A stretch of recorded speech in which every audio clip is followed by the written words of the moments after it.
Hello and welcome to this introduction and overview session in the certificate program in Python for algorithmic trading. My name is Yves. I'm founder managing partner of the Python Quants, and I'm also the director for this program.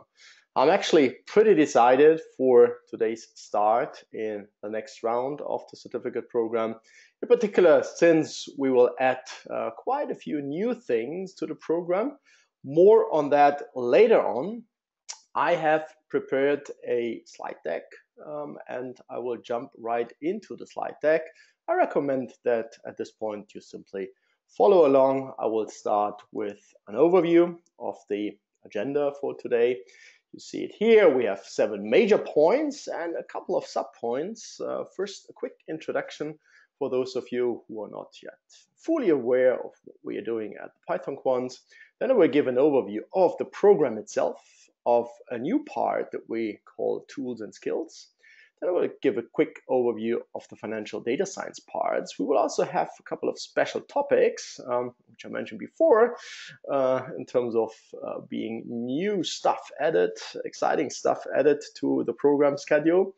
And then I will give an overview of the algorithmic trading part, which of course is the core. And I would show you the study plan, which is kind of a document that lives on as we go through the weeks. So we will update this with, for example, live sessions and so forth, but more on that later on. At the core here, we also have a few case studies and demos. They are just meant to whet your appetite for certain topics that come later in much more detail. So they are not meant as part of a formal training session. They just like to demo what you can expect later in the program. I will then finish here with a slide deck, which covers topics like data-driven finance, AI-first finance, then the importance of practice, which is one of my focus topics here. Because the one thing is that you learn about something, the other thing that you put this into practice. You can read like 10 books about swimming, but the day must come where you then go into the water and start swimming.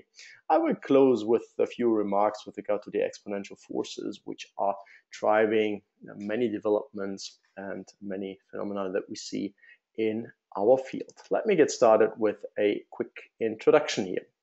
So the Python Quants, we are all about Python for finance and more about algorithmic trading as one of our focal points and major topics. Around this topic, we provide obviously training. We provide also services to financial institutions. We organize events online as well as live. For example, in London and New York.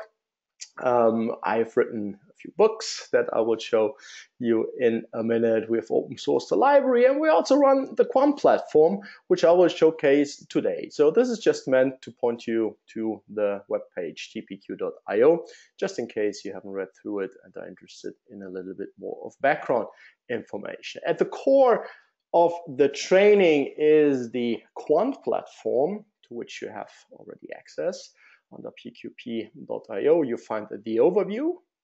And on the Quant Platform, you can do quite a few things. I'm pretty sure that many of you have gone already the first steps on the platform. I will also show what you can do there, at least on a higher level. There is more detailed information, also in the form of videos already available. If you're interested in what I'm talking and speaking about around the world, then you can visit my private page. It's called hildas.com. There you'll find resources from recent talks. As soon as I've given a talk, I try to be as fast as possible with putting up the new material. For example, you find there the slide deck and also a video of my recent talk at ODSC in Kiev. These are my 3 books that I've published. For us here in the certificate program in Python for algorithmic trading, the Python for finance one is probably the most important one. It's one of the core topics actually that is covered there. It is called in the program Financial Data Science, and you have already access, although it's not yet published, to a preliminary version of the first 13 chapters. I will show you later on. Derivatives analytics with Python and listed volatility and variance derivatives of course, also Python based, as I guess something for those who are active in the derivatives field. But again, the middle one, which will come out in the second half of the year as a second edition, is what we will cover also, at least to a larger extent in the program. Basically, I could say I've written a fourth one as well, but the fourth one is not available in book form itself, so there are no printed versions, but you will, of course, have access to the Python for Algorithmic Trading course materials, and together they form indeed a book. So in PDF form, they have some 470 pages, so I think it qualifies as a proper fourth book. But I just wanted to point you here again to the overview page, but you have access to all the resources anyways. So this is at the core, and basically the 11 chapters plus one appendix, they form kind of like the red line in the program. So from that point of view is also kind of our guide through the program. And when I get to the study plan, you will see that the study plan reflects more or less the structure and the table of contents of the PyAlgo materials. This is not meant to make some form of marketing, but this is meant to provide you with links to two short articles, which give you a little bit more background information in a rather concise fashion. You see the link down there to the first PDF here from Banking CIO Outlook, and then the other one here from the Silicon Review. They awarded us with a little award in 2017, both of them. And having said this, I will now at this point provide you in the chat with the link to the resources, so that if you're interested now in following along, that you have access to the slide deck, which is hosted on the web, and you can access it from anywhere where you have internet access. And this again just meant as a little bit of background information in written form. Two of these texts are just like 2 pages, so it's a quick read, at least it should be. I'm pretty happy that we can work together with strong partners. Among others, we work together with Thomson Reuters. I will show something from Thomson Reuters, particularly the Icon Data API. Today, we've also organized many events together with Fitch Learning, for example, and the CQF Institute, and the HTWSR, the University of Applied Science in Germany. This is our partner university, which in the end awards the certificate for this program. So it's a proper university certificate, which also qualifies for 5 ECTS points, just in case if you're studying within Europe and you might have the chance to get these 5 points used for your, for example, master program in finance or whatever you might be studying. This brings me already to the overview of the program. And again, I'm pretty happy that the program is growing and growing, not only in terms of the number of people that attend the program, but also with regard to what we can offer within this program. Sometimes I even get the feeling that it's quite a bit too much for the timeline that we recommend, but I'm also sure that many of you will finish the program in due time. But it obviously depends on the work schedule, and we are completely aware of the fact that many of you are working in a full-time role capacity, and that it's not always that easy to study 10 to 15 hours per week and to keep up with the program. So we are used to that. And basically, there are no, let's say, hard timelines or some limits that we set. You have access to the resources and can, in principle, also study on your own. Having talked about timelines and what we cover, here a quick overview. It's a 16-week program in total. This is kind of like the ideal timeline. There are already more than 150 hours of instruction pre-recorded on the website. You get access to more than 1,200 pages in PDF form. So mostly these are provided in HTML form, where I can navigate and search and are a little bit quicker. You also get access to thousands of lines of code. I should recount them. I'm pretty sure that 5,000 lines are absolutely underestimating the number of lines to which you get access, but still, this is kind of a good basis to get started with algorithmic trading, making use of Python, because It also provides you, for example, with wrapper classes around APIs that make life much more simple compared to the standard approaches. And in this regard, it's not just like illustrative code, it's also to a larger extent code which you can apply immediately. And we're working on keeping up to date with developments and trying to make this better and better. So this is also a constant work in progress, if you like, in terms of improving and fixing potential bugs or whatnot, of course. Here you see another overview, and something you haven't seen before is here also added, like the Jupyter notebooks that we provide. And this will be the major tool that we use in order to teach the different topics. And of course, you get access to all the Jupyter notebooks, not only to those that are used during the teaching sessions, be it recorded or during the live sessions, but also to the Jupyter notebooks, for example, that are used for the second edition of Python for Finance. So if there's a chapter that is called Statistics, for example, then you find the materials rendered as HTML on the platform.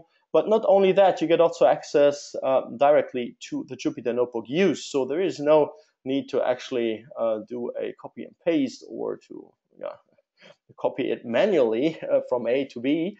So to say, you get access to all the resources that are there and that are actually used to create what you see. I think this is a really convenient way. And of course, there will also be additional live and recorded sessions. I come to these a little bit later. So quite a bit to cover. And in the end, the hope is that this equips and empowers you to get started with your own algorithmic trading business, or to be, let's say, a better quant developer, an algo trader at your professional capacity in your company. Speaking of overview, here is a topic-wise overview. The one is numbers. When we speak of 1,200 pages, 5,000 lines of code, this is rather abstract, but the question is, what are we going to cover? And first and foremost, what you see up there are Python and the tools used like IPython and Jupyter. There will be an even greater focus during this round than previously. We will cover Docker containers, cloud instances. Of course, we will get into the basics like basic idioms and Python control structures, linear algebra, basic finance. So the focus has been more and more recently on the basics, because we notice that once the basics are there and everything is, let's say, complete in this regard, it's much easier to move on and to get started with the financial data science topics, and to then work with historical financial data, to then get an entry into machine learning and deep learning, doing prediction and backtesting with all the new technologies, like, for example, TensorFlow is picked out here. So in that sense, the first two parts are about the very basics, so to say, and then we're getting more and more specialized in terms of like covering the financial data science topics that are of importance and the recent advances in machine and deep learning that can be used to come up with prediction signals for financial markets. But there is some point in the future where you say, well, this is all nice and I've done my backtesting, but now let's get started with trading. And then we encounter new challenges in the form, for example, of streaming data. The one thing is to work with historical data that you have stored maybe in a data frame. The other thing is to be able to digest and to work with in real time data that arrives incrementally, sometimes at a couple of ticks per second. And if you want to work with multiple instruments, this is kind of magnified in that sense. So real-time online algorithms are then the next steps once you have mastered the handling of real-time data. Because the one thing is to say, well, my algorithm is backtested on historical data, be it via vectorized approaches and event-based approaches that we're going to cover. But the other thing is to translate this into an online algorithm which trades on the most recently available data points. So this is kind of a little step that might not look that difficult, but sometimes it can be pretty involved to get from the history, the backtesting side, to the online world of algorithms and to get started trading in real time. Of course, you need to be able to place orders and to work with platforms. This is then platform specific. working with streaming data and so forth. There are kind of a couple of topics that are platform agnostic, but when we get started with placing orders and so forth, then typically it gets a little bit more specific with regard to the platform, be it interactive brokers or FXCM that we're going to cover, or other platforms to this end.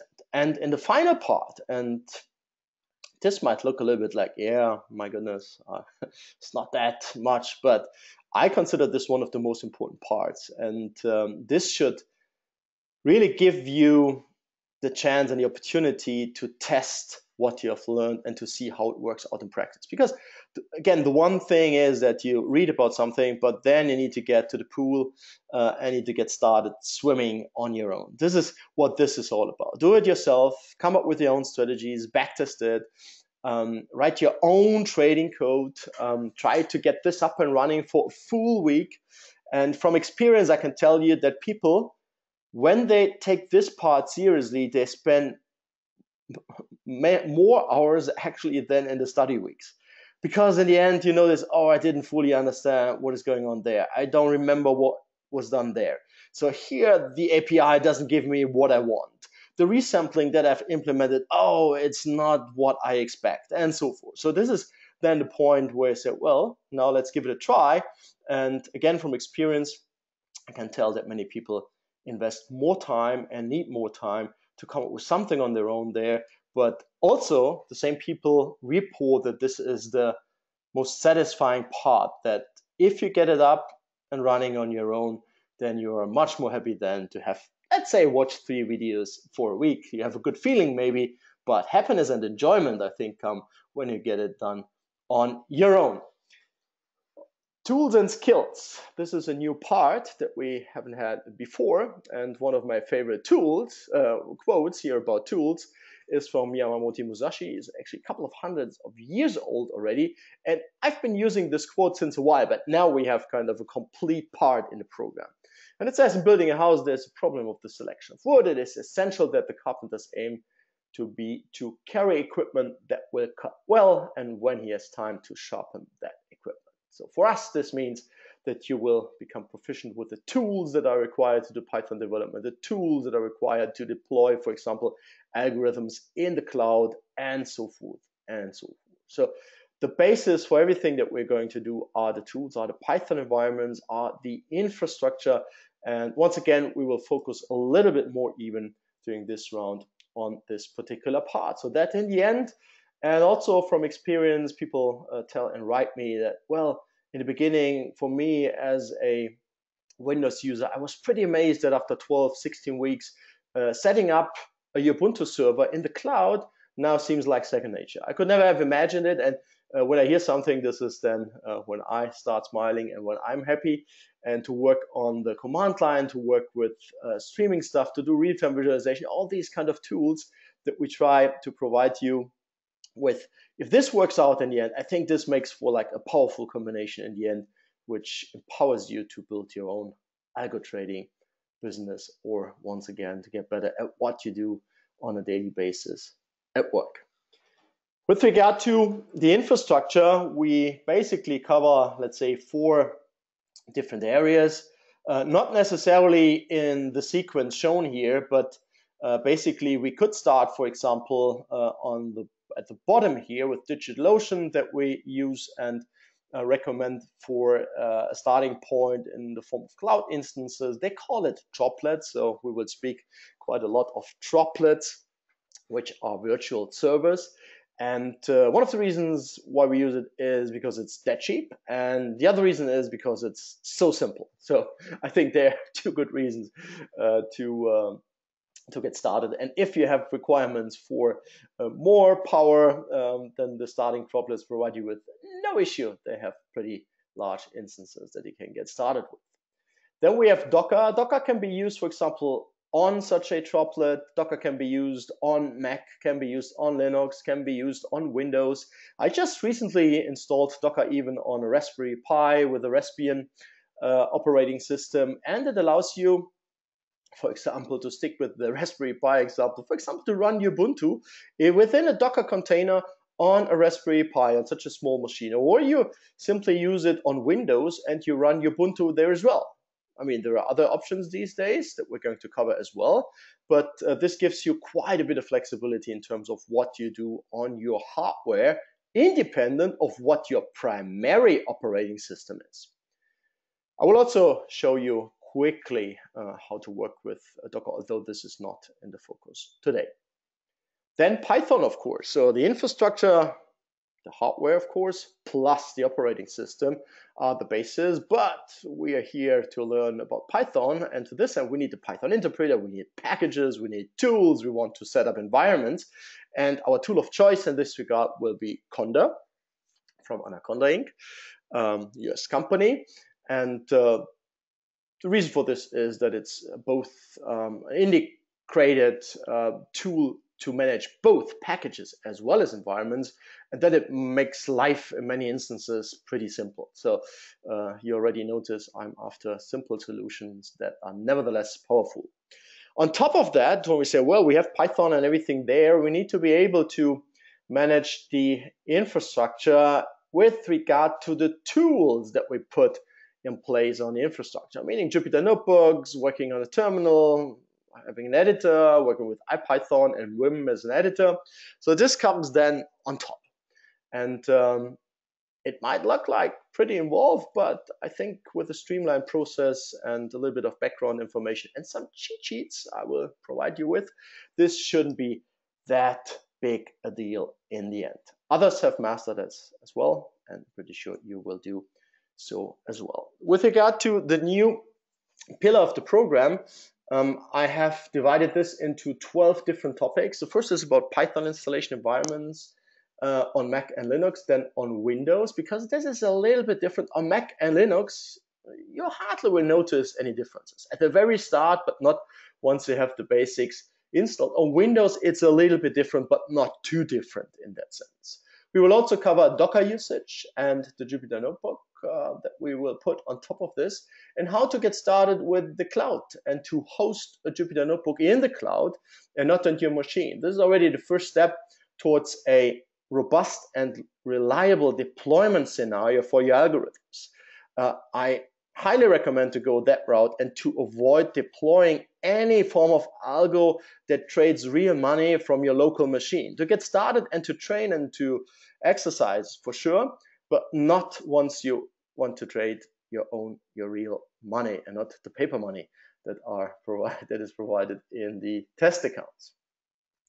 Then a little bit deeper, so to say, with regard to code editing, we will cover Vim, and then from my point of view, a powerful lightweight combination of Screen plus Vim plus Q. So this allows us to do editing, logging, and debugging, and not only kind of in specialized environments. This is available in many different places. So this works, for example, for me on the Mac. This works on Ubuntu, and if you get it right on Windows, we can use the same combination. So it's lightweight, it's powerful, and many people out there made use of such or a similar combination. Doc tests and unit tests, I think this belongs to the software engineers toolset as well. Then Git version control, also an important and interesting topic. Maybe not in the beginning, but this is the reason why it is a little bit later. We will also briefly cover Python packaging. We won't go into the details, but at least that you will be able, if you want to distribute your package in a proper way. Also, some comments about documentation and some examples, and a little bit about code hosting, for example, on GitHub. And last but not least, a little case study where I will try to combine many elements out of the other 11 parts there into a single case study. So you see, I'm hardly talking about Python here. This is all about the tools that are powerful and helpful around a Python development project. Financial data science. So here you see it's based on the left-hand side on my book. Again, this is just the preview cover. It's not there printed, not yet, not even finished. The 3 chapters are still open and 2 sections. So I have a little bit to write, but not too much. But you have access already to preliminary versions of the book. On the platform, I will show you these live as well as to the Jupyter Notebooks that I mentioned before. So if you see here, there is one part, data types and structures. This already starts in the first week. you will have access to the respective Jupyter notebook. That is the basis for this chapter, at least code-wise. Not the texts are not provided, but you get access to all the codes there. In terms of the topics themselves, again, we have 12 blocks. So you see the program has on the schedule like 12 weeks for formal study. And you see we have 12 topics in the one part, 12 pocket topics in the other. And you might already guess that there is some relationship from the content side to the time and scheduled side on the other hand.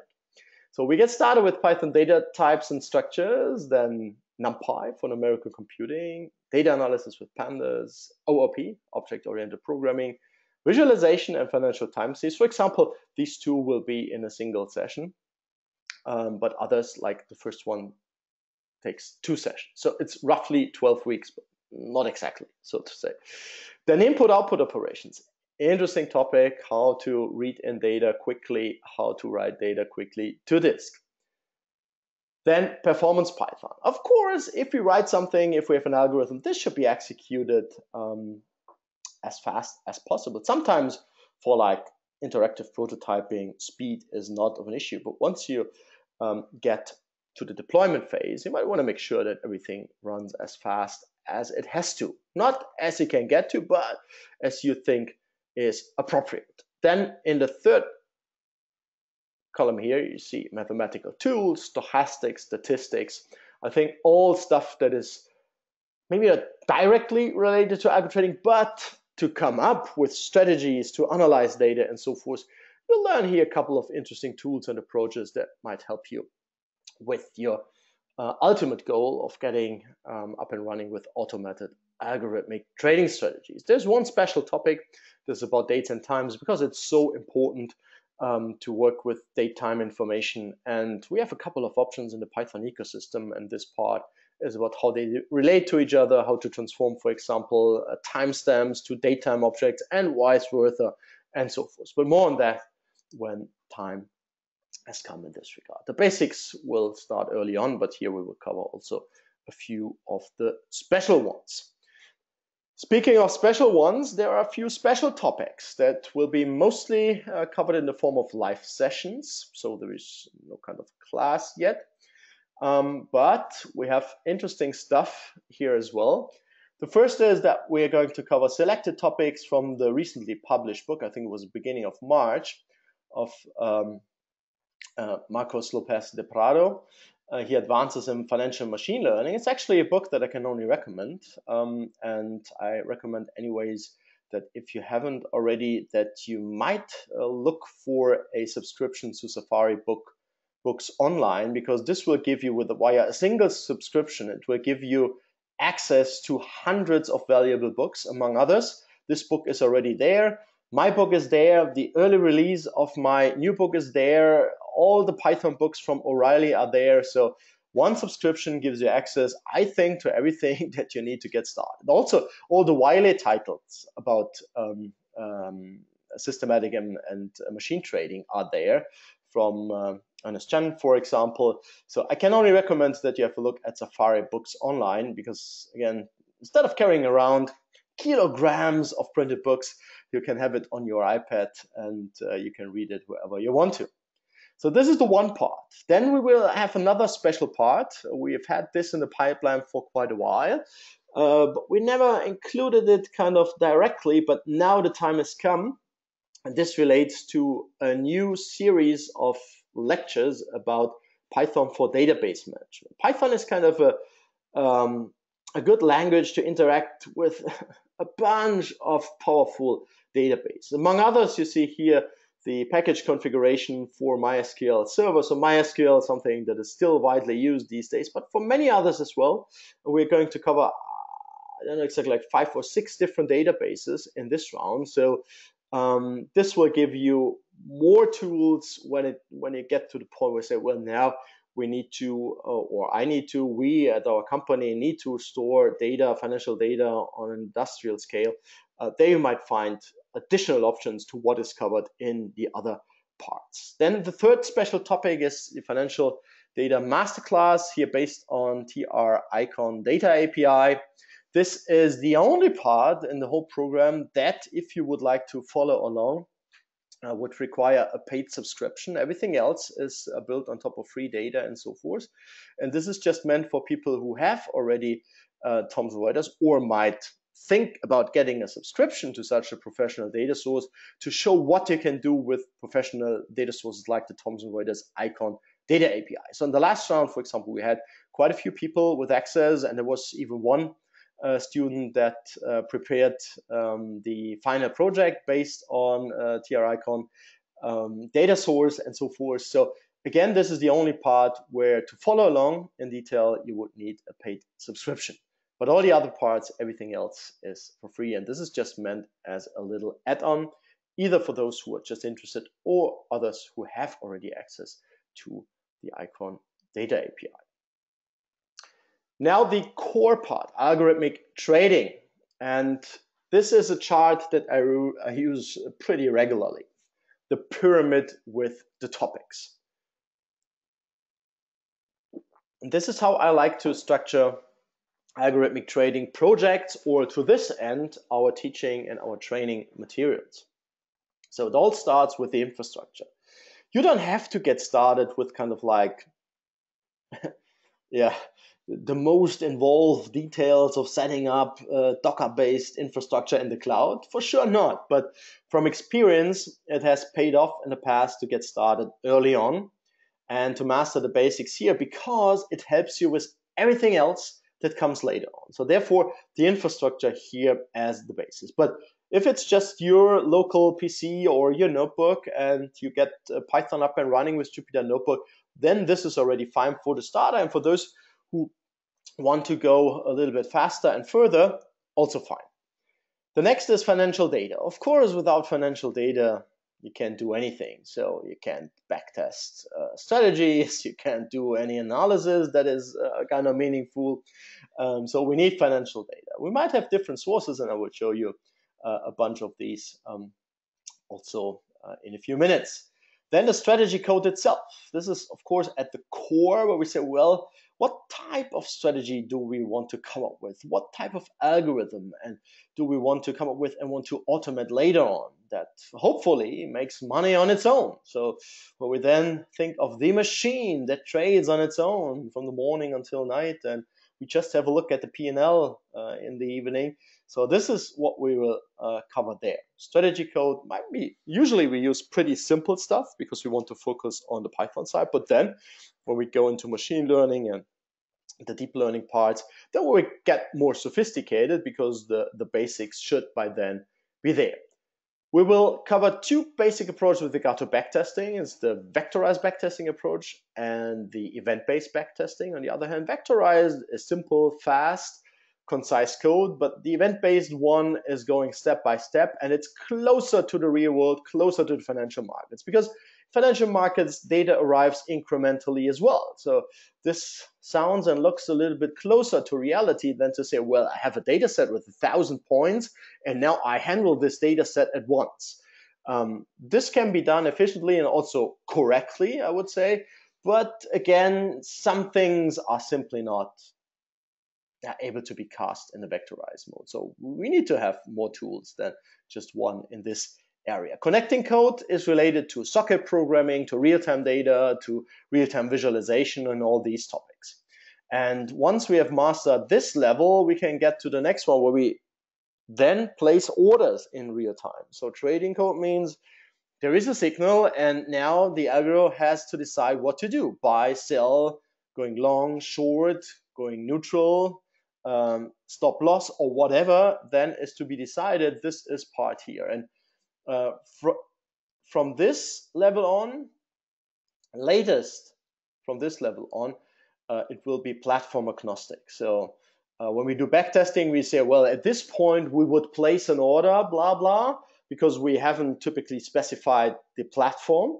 But here, it's not about from this point on. Here we would say, oh, how does it work when I want to place an order of 100 Apple shares at this point?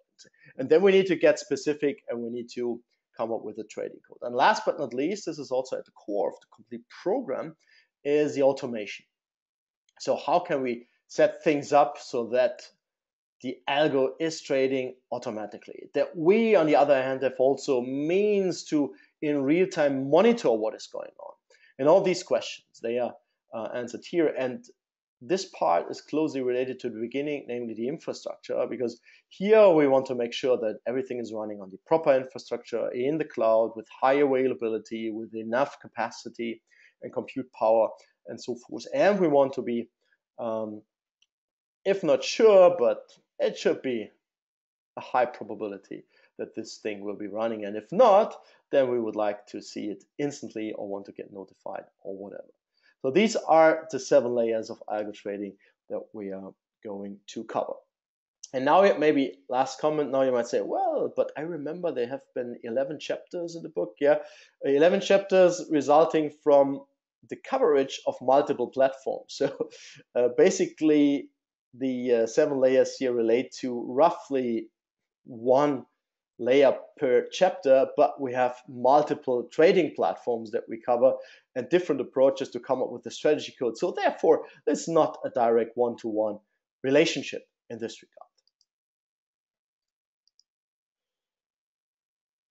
regard. Here you see now an overview of the topics that are now in total 4. We have foundations, we have data science, we have algo trading, and the experience part. So this is a little bit like the first overview chart in this regard that I showed you. Now a little bit more detailed. And when you see on the left-hand side, it's about the platform, the infrastructure, basic finance, and complete economy. So here we are also reviewing fundamental finance concepts. So because from experience, we have sometimes people that come with a strong programming data science background. They want to move more towards the financial field. Then we have people who are really experienced in the financial markets already and need a little bit more on the programming and tooling side, for instance. And this is something we came up with like as a gentle introduction to both Python and finance. And I will say a few words more later on. Then we have the second part here, data science.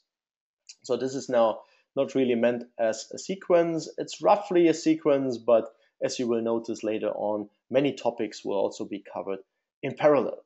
We are going to cover the core packages like NumPy pandas, financial time series management, stochastic statistics, special topics are covered there as well. Financial data and backtesting, streaming data visualization, the online platforms, and the automation of algorithmic trading operations. You will see this overview slide a few times later on as well. And after the automation, then it's about the do-it-yourself part, the experience part. And this is on the right-hand side where you see the auto-sample backtesting, single day live trading module, the live trading module for 1 week, and the final project delivered as a Jupyter notebook. So this is now the overview of the complete program. So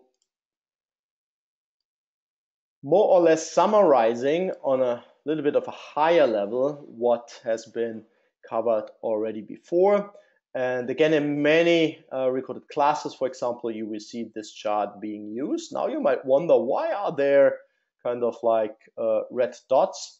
I just want to show you a few examples out of these areas so that you get a glimpse at what to expect there. So the red dots means that this is something I will highlight, not going through detail by detail afterwards, that I will highlight during the demo and case study part. It starts shortly. So this is what the red dots here are about. In the meantime, there's been a question with regard to Unix, Linux, Ubuntu, it is in general for us, versus Windows, for example. I think this depends. So I recommend using Ubuntu or maybe Mac, but Mac not available in the cloud. Therefore, Ubuntu would be my first choice to focus on if you are, for example, a Windows user, so that you start mastering a second operating system in this regard.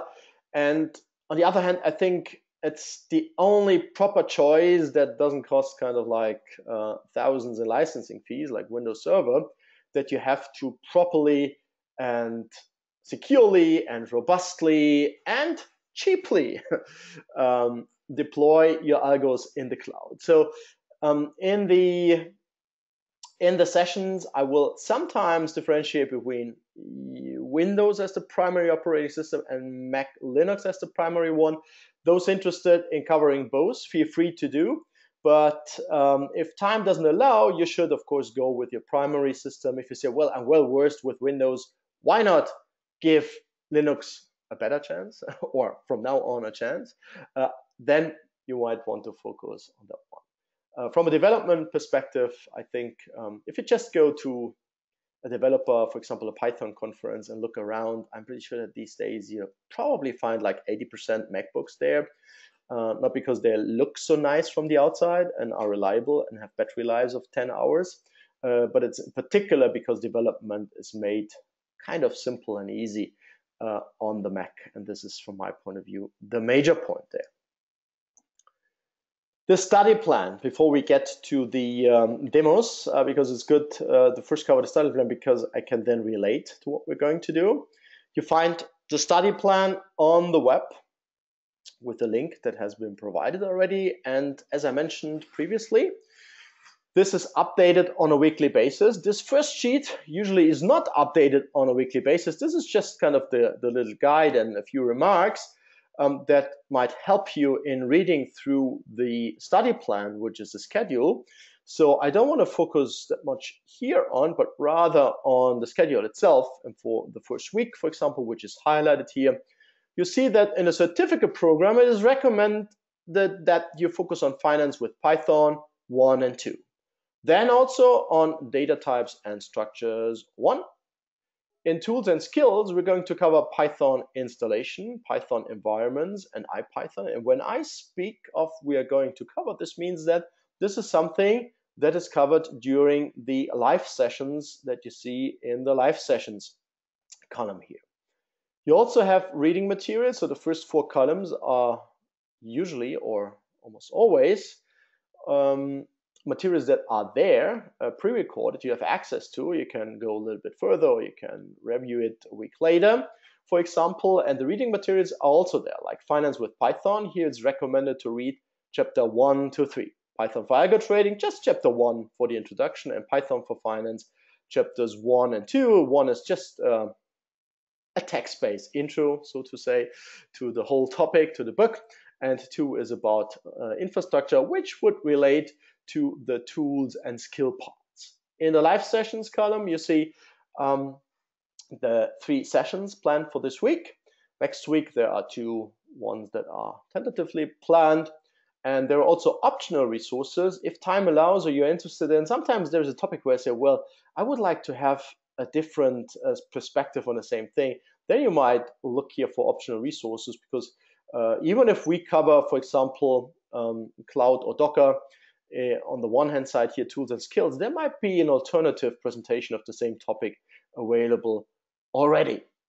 So this is how to read and how to go through. So as we move, you see next week, in the second week, after 01, there will be 02, and this means that it's recommended finance with Python 3 and 4, data types and structures 2, Docker usage, Jupyter Notebook, and so forth and so forth.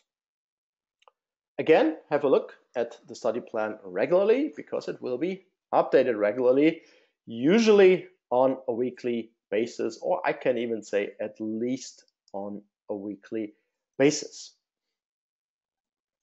Case studies and demos. The first thing that I want to showcase you briefly is Quant Platform, the platform which will deliver all the content, be it a link, be it a complete video, be it a Jupyter Notebook or a Python script or whatever. So also the text used for the different classes, they are all present and delivered on the Quant Platform. But of course, you can do a little bit more on the Quant Platform.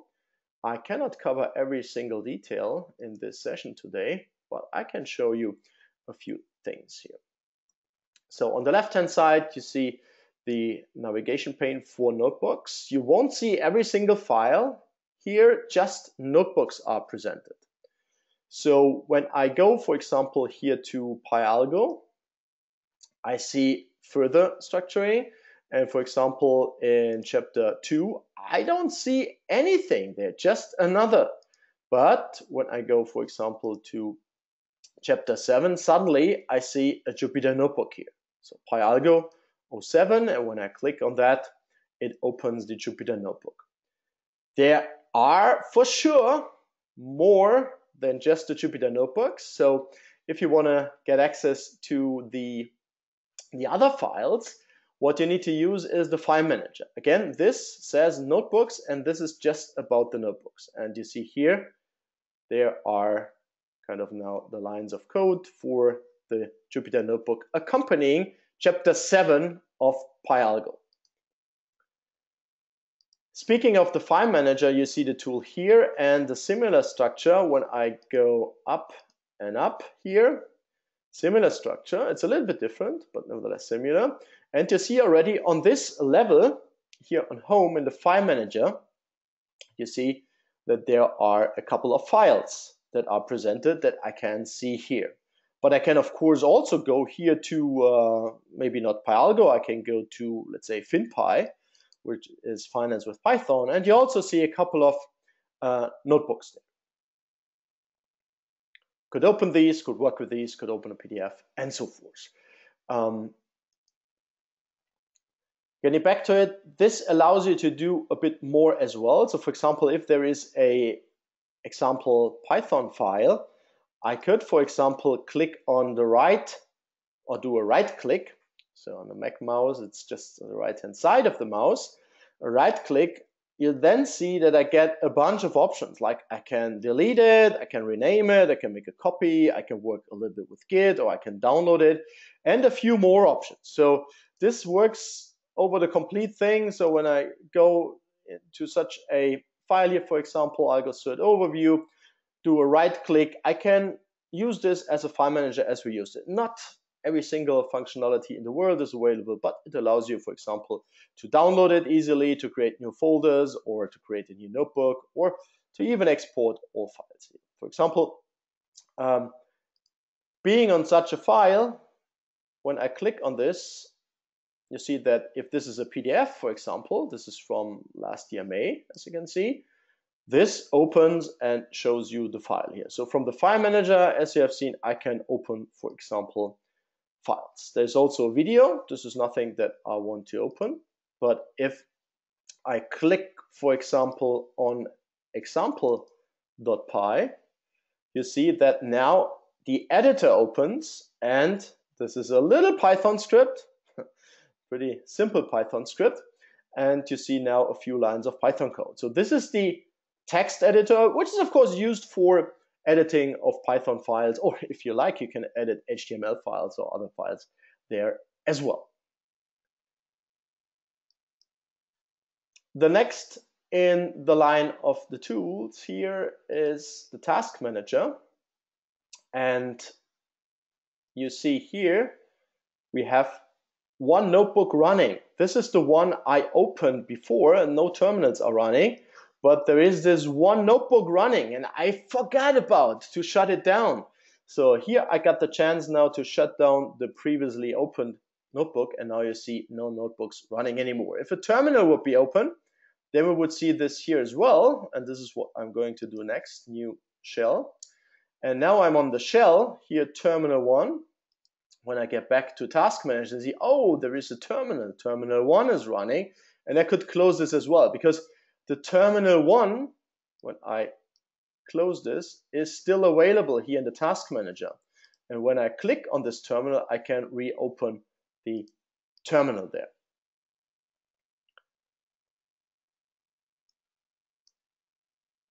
More on the terminal in a minute. So task manager. The next in a row is the editor. We have opened the editor already before with an existing file.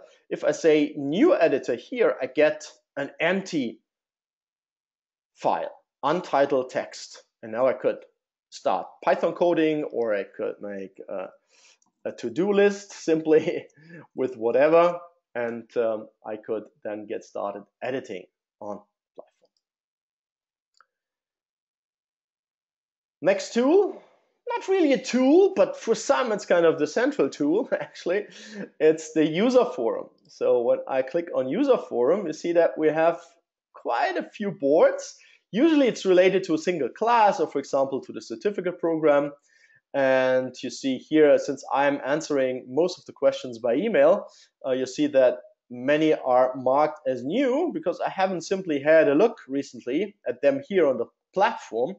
But here, for example, is something issue connecting with Wonder. There is some code posted which can be inspected, and there are some questions asked, and additional material is delivered. So this is actually, and you see my answer or question here in between, and this is actually the place where you can ask your questions, and some people then send copies of the questions by email, but be assured whenever you post a question in the forum, we get notified with your forum entry text anyways by email. So use please the forum, other people's benefit as well, and your chance that you get a fast answer is much higher compared to when you write an email, because multiple people receive the emails on our side, and other people might see it and might answer before we even have a look at it, and they benefit from the answers that we provide. And one more thing, you see here, you can do proper code highlighting, which is not that simple and straightforward, for example, with simple email. So I can only recommend have a look at it,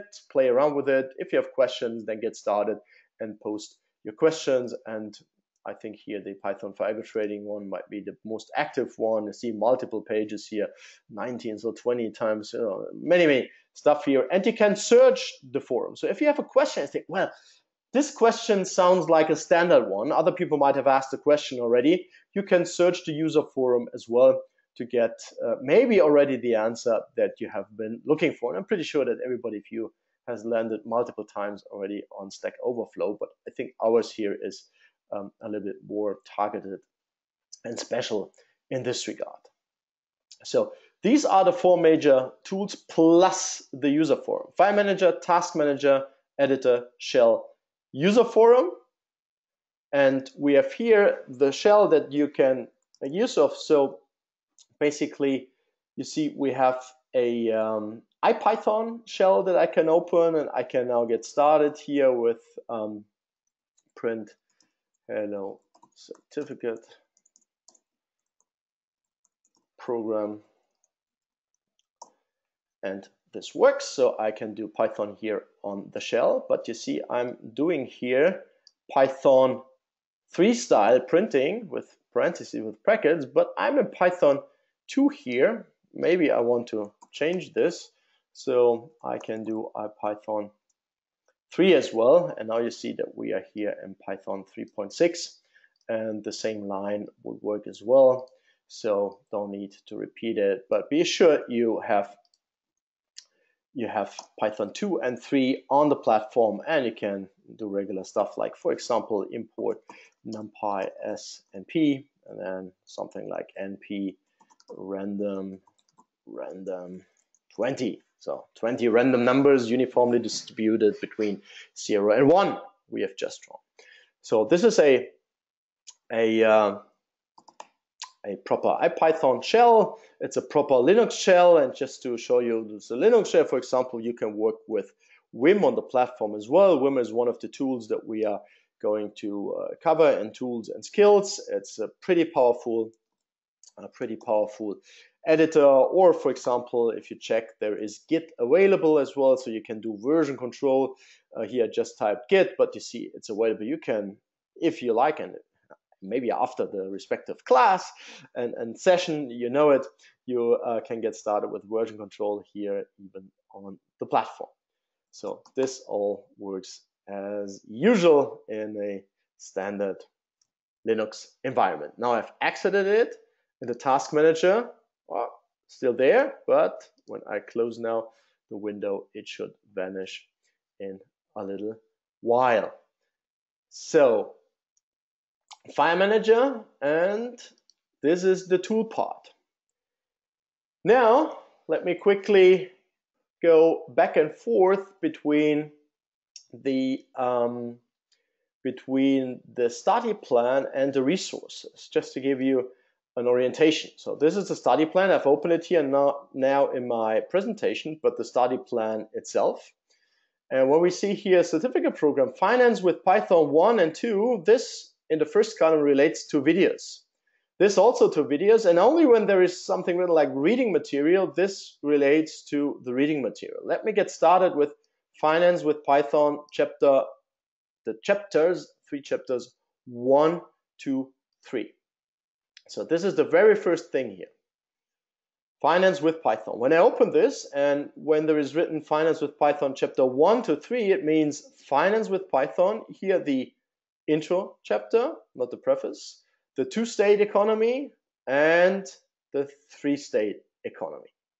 So these are the three chapters that are referenced in the study plan. And you can see, of course, you have access at the same time to all the chapters there, and there is a total of 6 chapters in this class. As a PDF, this has around 170 pages. So it's not too large, but it's meant to be a gentle introduction into Python and finance at the same time. This is what the idea was. So this is the reading material, Finance with Python. Now sticking with Finance with Python, you see here that 2 videos are recommended, Finance with Python 1 and Finance with Python 2. So this is now found in the part Finance with Python videos. So when I open this part, you see 4 videos there. Finance with Algo search session, Finance with Python 1, Finance with Python 2, Finance with 03, or 4. You get the point. And here you see the respective titles. And if you say, well, let's get started with Finance with Python 1, this is where you would click on. And you see that on the Quant Platform, the video opens. And I can now get started.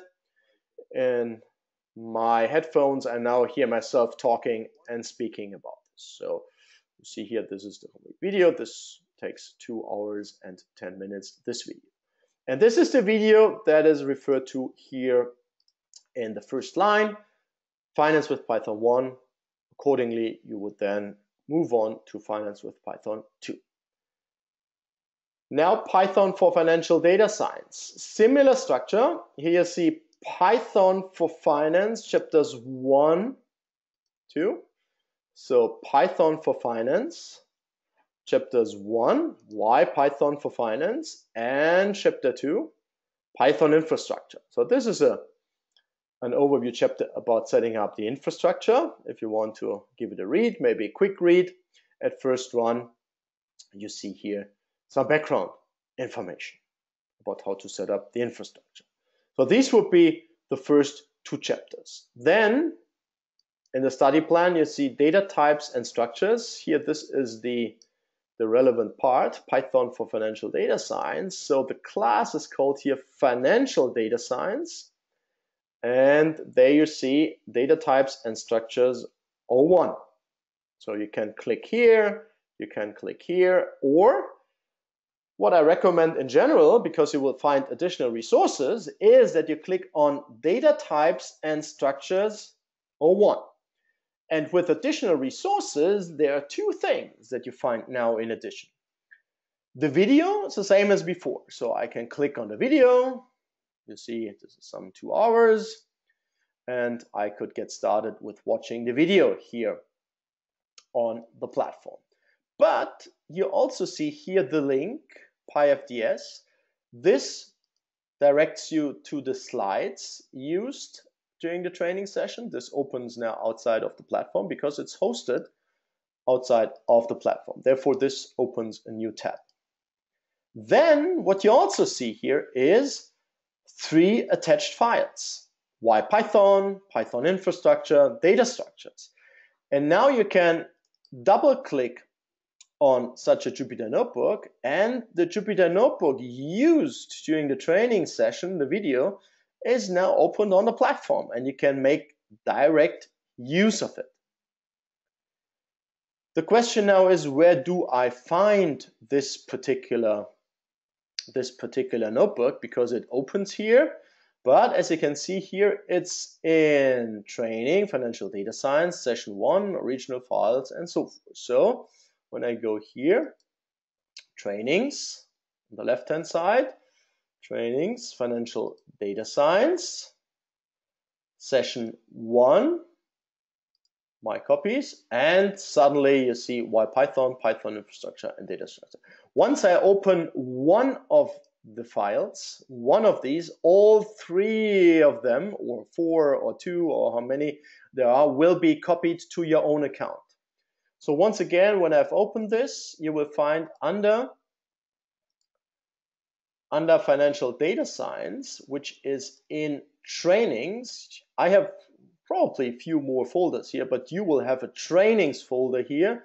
Then you would go to financial data science, and in the case just shown, you will have something in session 1. My copies are the ones that you can change, and there will be original files which give you access to indeed the original ones, which means that you cannot change them. Because sometimes people want to work, want to change Jupyter notebooks, but nevertheless want to still have access to the original file. So this is why we have implemented this logic. You see here, this is running, and this is now the Jupyter notebook. I can close this, and here I can shut it down as well. I don't need to go to the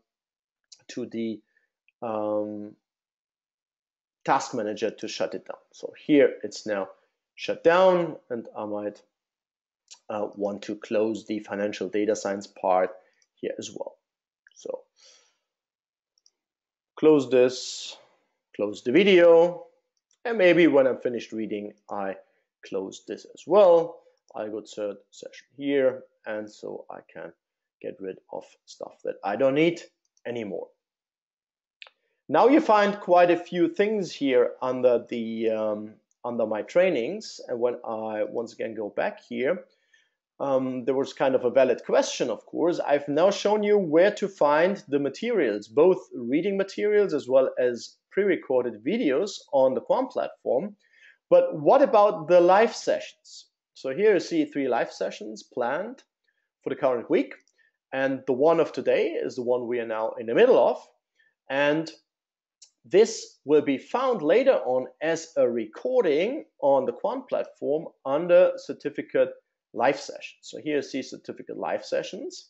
And what you see here is that there is already a module, Introduction and Overview, May 2018, 7th May 2018. You see that there is no video attached. Where should it come from? It is currently recorded. But you see for the other sessions, January and April 2018, you see that there are 2 videos. You also see them here in the overview. And the module is already there. You see here the link to the slides. You also see the link to the study plan, as well as a link, and I will come to this in a minute, to the gist that I've prepared. So this gives you access to Jupyter notebooks that I will showcase later on. Once the recording is available, it will be uploaded, and you will see it here under videos. Also, if there are attached files or whatnot, sometimes there are no attached files, sometimes there are, but usually what you will find are the respective videos, one video in general for the single session. And the recording of today's session is then found under Introduction and Overview, May 2018, here in the part videos, and also this will be shown then here as a third video in the overview part.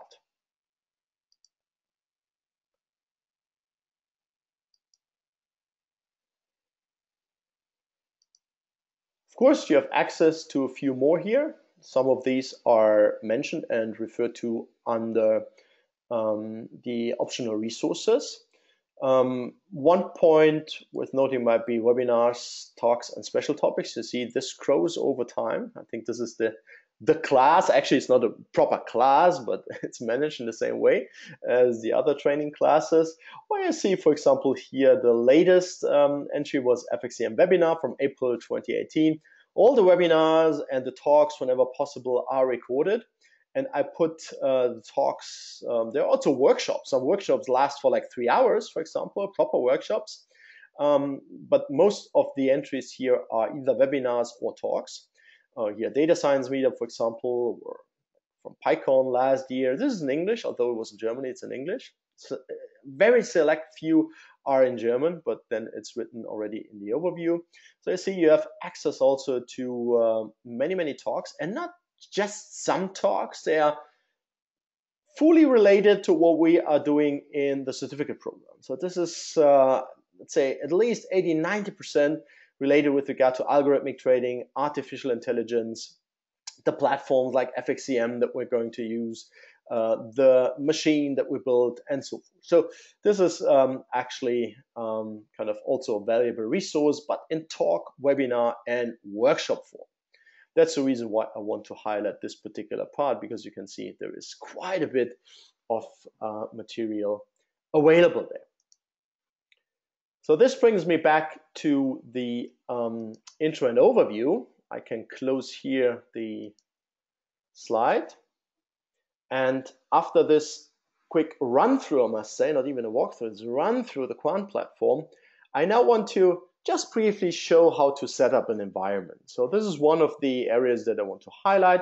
So a quick setup based on Docker here on my MacBook, and I will use Ubuntu, and I will go all the steps until I can, for example, use IPython, let's say, in combination with NumPy and Pandas. So that you see it's maybe technically involved from the outset at first sight, but with a little bit of experience, it's not that hard to master.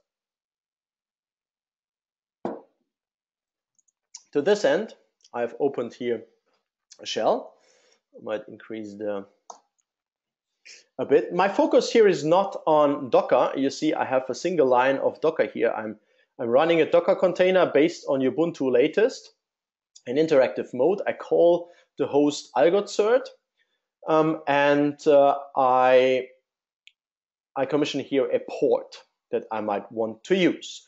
So now I'm on a Ubuntu operating system, but hosted via Docker on my MacBook here on Mac OS. So I can now use the regular commands. You see here is the basic structure of a Ubuntu system. I can go to my root folder because I'm logged in as root. And in root, there's actually nothing. So typically what we do first is we update via apt-get update the package index. So this was pretty quick. And now I go and try to upgrade packages. This is what is done automatically on other systems, like on Windows, where it says, well, there's new stuff to install, or Mac is the same thing. We need to shut down your computer and reboot because there is new stuff. Here on Ubuntu in general, you don't need to reboot, just for major upgrades. And now I'm finished with it. So my basic demo here is about installing a Python environment. When I type in Python here, you see there is no Python. This is nothing that I like, so I want to change it. I want to have Python available. So to this end, what I'm going to do first, I'm going to install a few system packages, tools, small tools there are. bzip2, wget, maybe an htop, I don't know, maybe screen. So they are all lightweight tools, so I can install these 4 pretty quickly. And to see, this is already it. And wget, for example, is a specialized Unix tool, which allows me to retrieve, here it says missing URL, it allows me to retrieve a file from a remote source. And the remote source that I want to do, that I want to use is here the Miniconda download page. You see this was bookmarked already. And you now see a couple of options here in the table. I'm on Ubuntu within a Docker container on a 64-bit machine, so this is the right one. Depending on what you would like to do, for example, on a Windows machine, of course, you would need different installers. But now I go with the 64-bit Python 3.6 installer. I copy the link address. This is the only thing I'm interested in. And now I say wget and provide the URL that I've just copied. And this now retrieves the file, like 50 megabytes. There's a question with regard to which Linux flavor. We recommend going with the Ubuntu 16.04 or the latest version. Usually what we are most concerned with are just the server versions. So the desktop environment is not relevant because, at least in this program. We won't work with a desktop environment, but Ubuntu is the one we recommend at this stage at least. And that has proven to be reliable and easy to use and simple enough for us to get started. Now when I have a look at the folder here, ls, when I have a look at all the stuff that is in there, we see there are some system files, configuration files, but in particular here this 58 megabyte installer of Miniconda. And this is what I'm going to execute via bash Miniconda. It now asks me a couple of things, blah, blah, blah. Please review the license agreement. I press enter and say yes. Space, do you accept the licensing term? Yes. Now it asks me where to install it to. Usually I go here with the recommendation, with the default. I simply press return. And you see that it now installs Python 3.6.5. Most recent build available here via download. And I want to have this prepended. So I say yes. And it says, thank you for installing Miniconda 3. And when I now, let me give it a try. When I now do Python, well, it's still not found. Yeah, this is the reason why I have installed Screen. This now makes it easy for me to get started with a different session. The Python command will be available only when I restart bash. I have multiple options, but I'm now going with Screen. This is a tool that we will use a couple of times later on as well.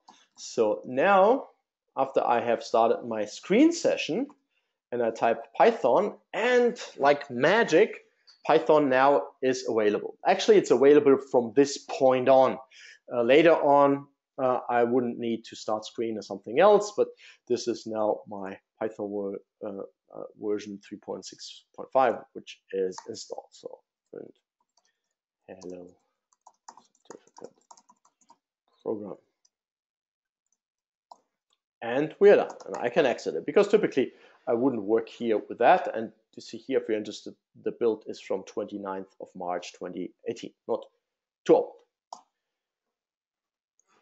So the next thing for me would to be to create an environment, for example. This is something we are going to cover as well because it's so important. I would say conda create an algo cert, or let me simply say cert so that we have another name, conda create, and so we say then Python 3.6. And now I'm going to install NumPy, pandas, maybe not even, yeah, and IPython, for example. So I'm installing now the NumPy package, the pandas package, and IPython on top of the Python 3.6 that I want. This will now download quite a bunch of things. So some of them are smaller, some of them are larger. It also installs a new Python version here on top of what we have already.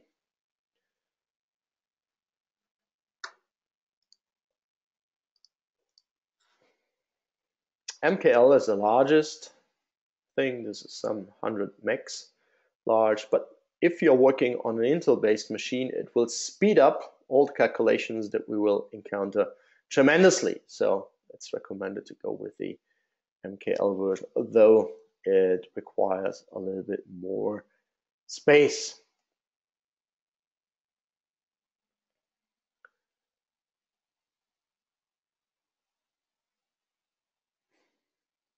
Yeah, this takes a bit. So on top of what you see here is just the download page. Of course, Conda has a good documentation. And for example, let me go to the start page of docs here. You see this is a package dependency and environment manager, mostly used for Python, but it can work with others as well. And what I've been using it for is kind of at the same time two things. So I've used it for package management first as well. I'm just like browsing here through it to show you the certain things that you see here. It's available on Windows, it's available on Mac, it's available on Linux, as you can see. So it's also cross-platform in that sense, and this makes it kind of nice. And when we want to install a package, we use Conda, or for what I've been using it in the first place for setting up a new environment. You see, this is what I've been doing, Conda create, then I provided a name, I called it certenv, and below you find all the single things, and in the tools and skills part, we will go through the details of setting up such environments, doing this on different infrastructures, and to do a little bit of tuning and learning, so to say, the details that you need for 80 to 90% of the standard use cases. In the background, this is now still working, or it's already finished in this regard. And what you see now, and this is a little bit different compared to Windows, it says to activate this environment, use source activate certenv. This is what I'm going to do. So source activate certenv. On Windows, you would do the same without source. It would be simply activate certenv, but differences are covered as well in later sessions. So source activate certenv. What you see now is the prompt has changed from root at algocert to certenv. It now shows in which environment I am. And when I now clean up the screen and I say, for example, IPython, then I'm now within my IPython environment, and I could do, for example, import numpy snp and do things like array, np random, what I did before, like 20 random numbers, and I could get started with multiplying this or adding this up or taking the square. And now I'm in the middle already of my financial numerical computing exercise here. And you see, this took me a few minutes to get started from scratch to fire up a Docker container, which provides me with a, let's say, not minimal, but a little bit above minimal Ubuntu operating system. No Python was available. I installed Miniconda. I used Miniconda to create an environment. I called this certenv. You see it up here. And in this environment, I installed Python 3.6. And as well, I installed NumPy, Pandas, and IPython. And here you see I'm working with IPython and have been importing NumPy and have done the first steps. Of course, since I installed Pandas, I can use Pandas as well and could say, for example, put the ND array object into a data frame object. This would now present me the data a little bit differently, or I would say like reshape to 10.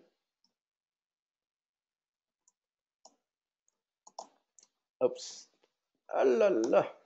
this was going over different. Now we have it in to 10, or I could go back and say, give me a 10.2. It's probably the more realistic use case, so that we now are having the data in a data frame object with 2 columns. Of course, this works with other reshapes as well, where I might do something like 5 and 4. So everything that multiplies up to 20 works with regard to the reshaping, now ending up with 4 columns and 5 data rows. So we have Ubuntu. On top of that, we have Python via Miniconda. On top of that, we have installed IPython, we are working with here right now, and we are making use of NumPy and Pandas. These are already kind of major milestones to get started with our financial stuff.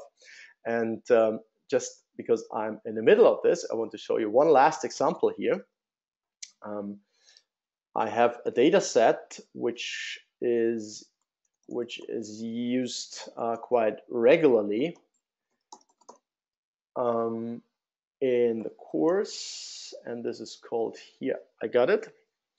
This is the URL, and you see this is hosted on my private webpage. And this is a data set with end-of-day stock price data for Apple, Microsoft, Intel, Amazon, Goldman Sachs, the SPY ETF, the S&P 500, the VIX, Euro-US dollar exchange rate, gold itself, and the GDX and GLD gold ETFs.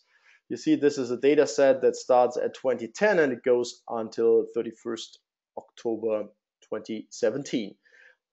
This is not just my data source. This is a data source we're going to regularly use. But of course, what I'm now going to show you will work the same way with other external data sources as well. Because instead of working with like random data that I've created, of course, we can read proper financial data. PD read CSV, and then I'm providing now the URL that you see here. And I do index call 0 because we have an index at the first row, and parse dates true. Why do I do this? Having a look again here, you see that the first column, when I scroll up, the first column is the date. So this should be the index column. And the index column is about dates, date time information. Here in our case, just dates. But this doesn't really matter because pandas will take care of this. So when I now read this data and have a look at it, you see, oh, I get quite a bunch of data here already presented. And when I just have a look at the first 5 rows, you see, this is indeed starting at the 4th of January 2010, and data tail, and these are the last 5 rows. You see, this ends at 31st October 2017. So within less than a second, I have read this CSV-based data file into pandas here, and now I could get started with doing some proper work. Proper work in the sense of that I say, for example, I just want to work with Apple data, then I would say data frame, and I pick out from data apple.o. Why do I put it into a data frame constructor? So that I can add some other stuff later on. So I'm picking out just this one column.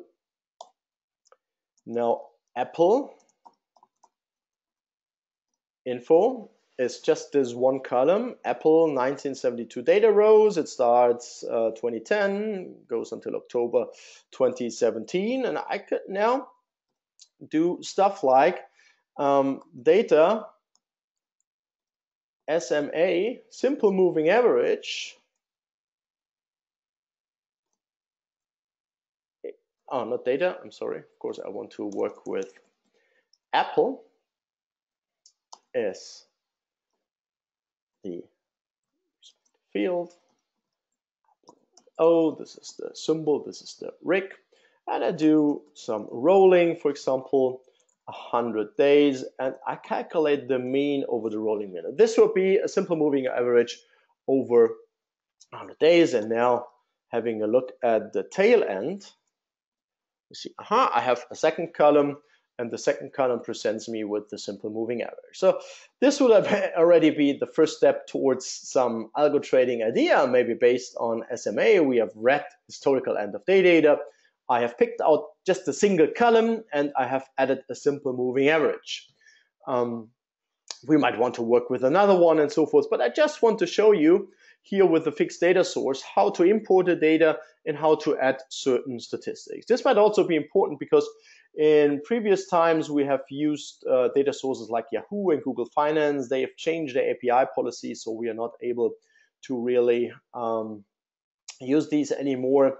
And whenever you've come to a point where somebody is talking about Yahoo data source and so forth, you might want to replace it with such a fixed data source where you typically get similar data. In our case, for what we are using or what we will need, actually, this should suffice, actually. So just with this little example based on real financial data, namely for Apple stocks, for Apple shares, and the calculation of a simple moving average, I want to close this little example.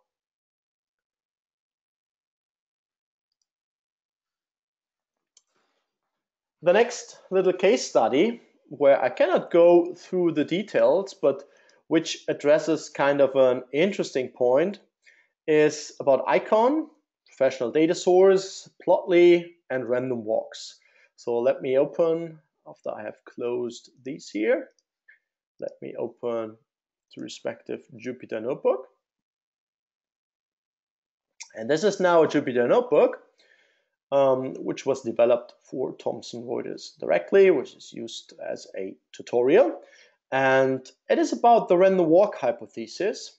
And in particular, this states that the best predictor of tomorrow's stock price in the least square sense is today's stock price. So if we all would be strong believers in market efficiency and random walk and so forth, then we probably don't want to get into algorithmic trading. But I think we believe that there might be inefficiencies, that there might be, you name it, regularities or irregularities that we can exploit. I'm not the one who argues about definitions, but at least we might have something in our head that we think we can benefit from with regard to trading in the markets. But let us try to replicate what this sentence in bold is all about, that the best predictor of tomorrow's stock price in the least square sense is today's stock price. Like usual in Python, I do first some imports, and I'm showing here the respective versions that I'm using, and I need to connect to the Icon Data API.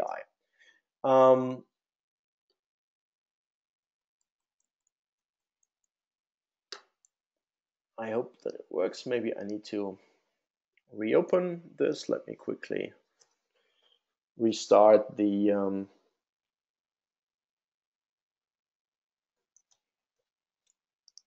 because this is something that needs to be running in the background. Here, actually it is running, so let me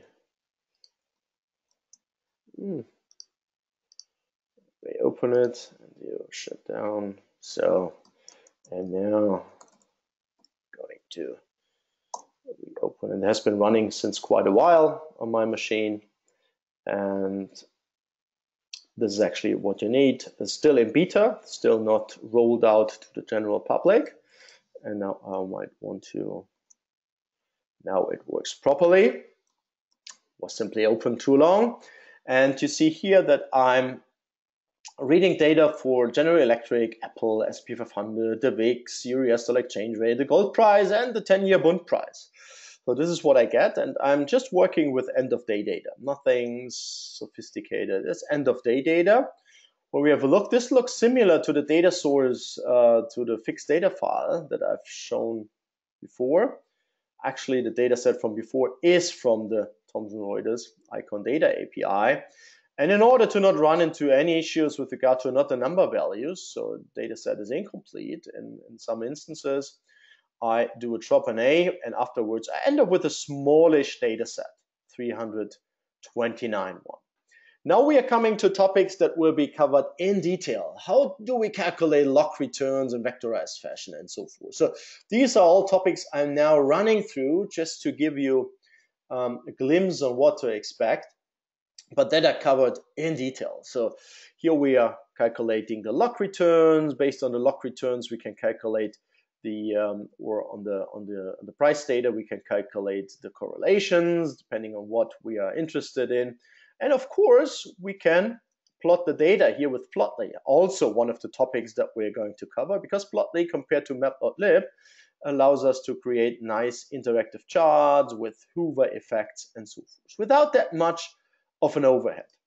Here I'm plotting the returns for the time series, and the heat map below visualizes the correlations. I could also plot the correlations based on the returns. Here I'm doing it on the data itself. So you see easy plotting. Also here nice Hoover effects for the single correlation numbers. Preparing lagged data. So this is at the core of what we're going to do when we do prediction. That's one of the reasons why I've picked out this example. Again, the details are all covered. What you should notice here is that we are working with 5 historical lags. So meaning when we talk about the prediction of tomorrow's price, we take today's price, the one from yesterday, the one from the day before, another one, and yet another one, so that we have 5 historical observations as input for the prediction of tomorrow's price. So this is the key thing, actually. And when we have a look at such a data set, you see that this is now the complete data set where we have the 119.11. They go like down, down, down, down. What is here? The prediction or value to be predicted is leg 1 here, is leg 2 there, is leg 3 here, is leg 4 there, and leg 5 there. And based on this matrix that we now have, matrix of lags, we can implement the ordinary least squares regression. And we get, since we are having 5 basis vectors, 5 lags, we are getting 5 optimal regression parameters. And you can see already here that most of the weight actually lies on the most previous lag, which is lag number 1 here. So the most previous one. So when we have a closer look at it, closer look meaning here the plot, when we use the regression to implement the prediction, you see this behave similarly. So blue and orange are kind of similar lines. Actually, we are talking about points, but they are connected by lines. So they are made continuous, although we are talking about discrete points. And what you see here is that the prediction indeed is lagging by 1 day. So here is a good point. Apple was on this particular day was 178.97, and the prediction for the next day is 179. So pretty close to the previous day. And here you see the peak, there you see the low almost on the same level, and so forth. So the prediction here, given our ordinary least squares regression, is simply today's price when we want to predict tomorrow's price, or it's yesterday's price when we want to predict today's price.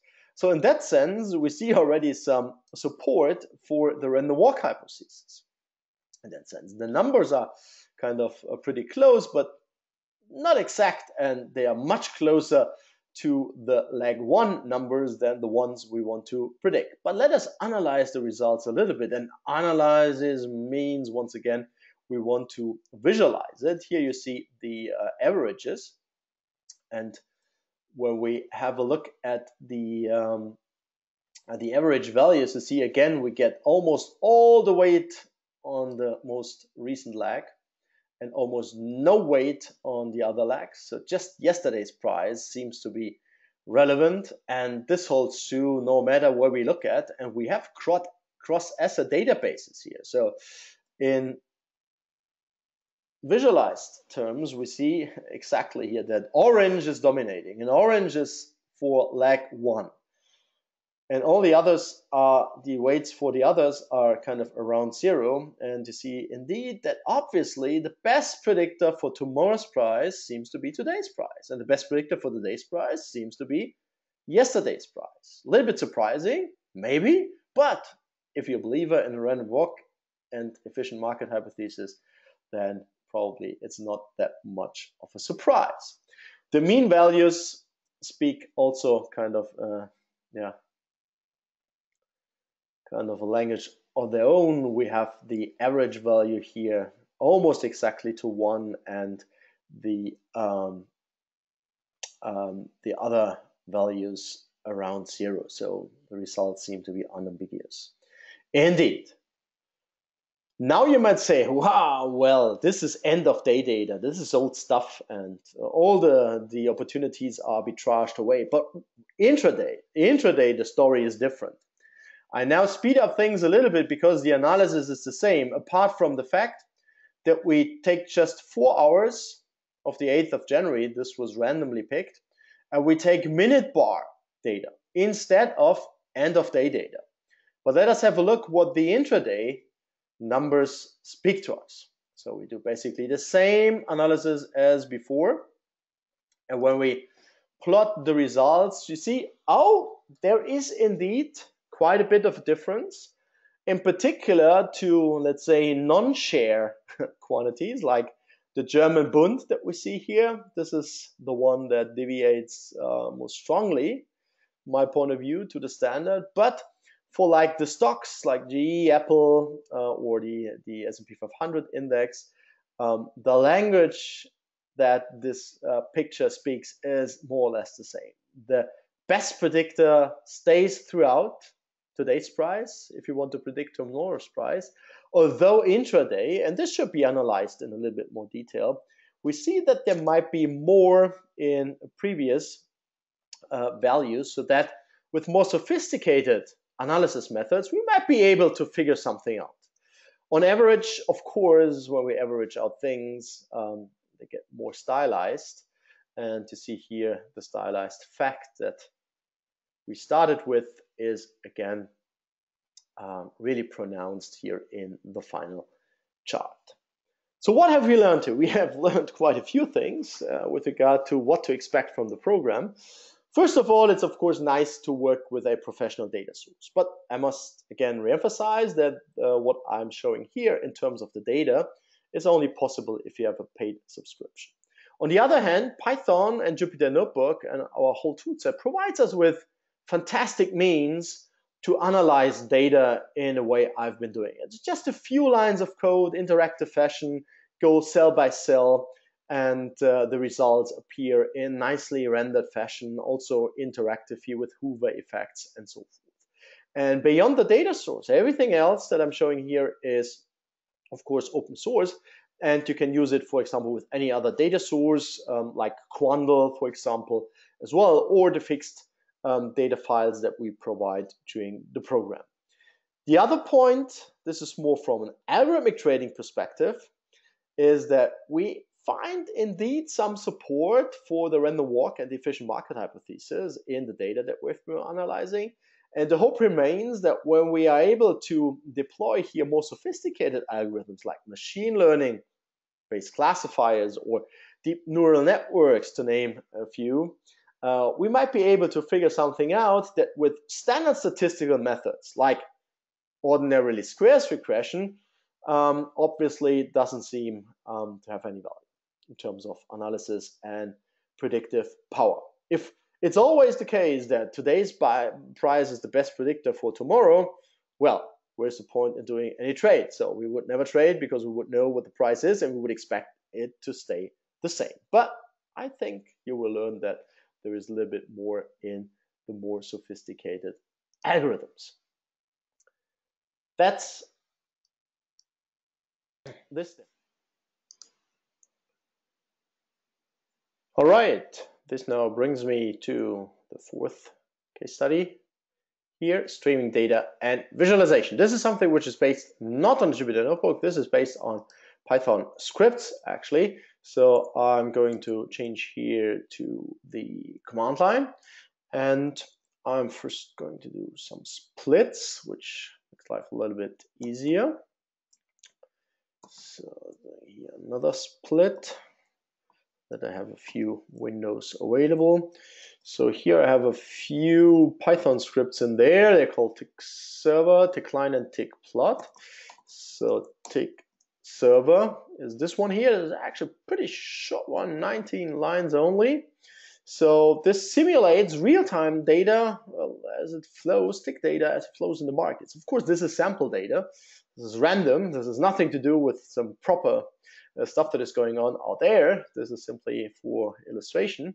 And when I go down here and start this script tick server, you see that it spits out on a regular basis, or I must rather say on an irregular basis, because the time interval between two new quotes that we see here is randomized. And the price, of course, is randomized as well. So we have two random elements here. The one is what price and at what exact time we retrieve the price. So there is also a little script which is called tick client, which is roughly the same length, even a little bit shorter. This simply retrieves the data and prints it out with a timestamp. You see here daytime now with a timestamp. So let me start this one, Python tick client. And you now see on the right hand side that data is retrieved. so to say, from the left-hand side, from the script that is running on the left-hand side, and we timestamp it. So we see now the data with datetime information and not only price information. Typically, the data source would send some timestamp as well, and we would have two timestamps, the one from the data source and the one that we attach to it. So now I will start yet another one. Let me do here that one so that I have yet another one here. And I show you the final, this little example, this little case study. It's called Tick Plot. This is about real-time streaming visualization. It's a little bit more involved to get some streaming plot out there. This is no wonder, I guess. I'm going to use Plotly, a streaming service of Plotly, where we need to send the data to the server, and we will see the result on the server. In my example, this could be embedded in a Jupyter Notebook or on a website as well. And when I go through this till the end, this is 38 lines of code. So it's a little bit longer than the other ones, but again, we are after something else, not just like printing out, retrieving data. We want to retrieve the data, we want to crunch the data to some extent at least, like timestamping and transforming to floats instead of strings and so forth, and want to send it to the streaming server. So when I leave this for a second, go down here, and now start Python tick plot. There is some setup procedure involved. And indeed, we see here the real-time plot. Doesn't fit currently completely on the screen. So they changed recently, region 1, but let me see here. But yeah, we see now the data as it flows. Maybe we can zoom in a little bit. Yeah, zoom in, we see now the data flowing accordingly. So we can use this to zoom in, and when I do a double click, for example, I get back to the original view. We must be careful all the time when we are on the plot itself, because it's interactive, and everything that is with regard to zooming or clicking or whatnot might have an effect. It's not a bitmap, which would be static. So what here we now see the data flowing. And again, we can zoom in, we can do an ABC, we can embed it in a website, we can embed it in a Jupyter Notebook, and everything is done locally, but the plotting, the rendering happens remotely on the Plotly server. So you see above here, this is on the Plotly server in my account, but the data processing, actually the data creation and the data processing and the sending to the server, this happens locally. And this is what you would need actually if you want to work with platforms, if you want to do algo trading. You need to be able to digest data in real time. Here it's of course fake data. Don't trust in the numbers you see here, but you would retrieve proper data, which is also shown today's session. And you do something with it. In my case, I just plot it out. In regular cases, you would collect the data, you would resample it, you would come up with your online algorithm instead of the static one. But this is kind of the basis, so to say, that we are able to work with data in real time. And digesting data in real time is one important part, but also plotting, for example, if you want to see something in real time. This is not constrained, of course, to price data. You could also plot your P&L, let's say, in real time, or other quantities of interest could be plotted in real time. So you see a few scripts, short scripts that are used here, but nevertheless really instructive to get started. And during the program, of course, you will see some more examples in this regard because it's such an important topic. But here in the back end, as long as I don't stop it, it will run and run and run. So this is now the streaming plot. This brings me back to case studies and demos overview chart. And here in case study number 5, we're going to cover the FXCM trading platform. And there we will see kind of also, among others, streaming data from the markets. Currently markets open, and we will see data for Euro US dollar, the currency pair in real time. So this right now brings a few things together with regard to historical data. For example, tick data will be used, plotting, visualization. a little bit of analysis for the first time, some strategy, some simple machine learning based strategy will be implemented, but also streaming data and also a little pretty simple automated trading algorithm. To this end, I'm going to open the respective Jupyter notebook there. So here we are. When I go up, and we have FXCM Jupyter notebook.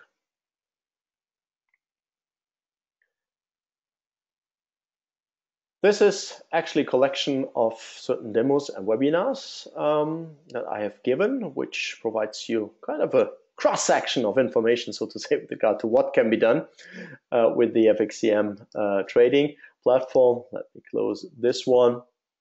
And it is actually the case that we are here obliged to show you this one. Read about the disclaimer, speaker disclaimer, because we are contractually associated with FXCM. This is something we need to put in there. But when I get started here with the basic imports like usual, you will see that indeed we have from FXCM or Oanda or from Interactive Brokers or from Gemini, so you name it, whatever platform we cover, whatever platform you want to work with, we have data available. So this is a valid point, and this is one of the reasons why we mostly focus on such platforms where you get access to full data. And here's one of the examples, FXCM, which provides you not only with historical end of day data, for example, but also with kind of like tick data.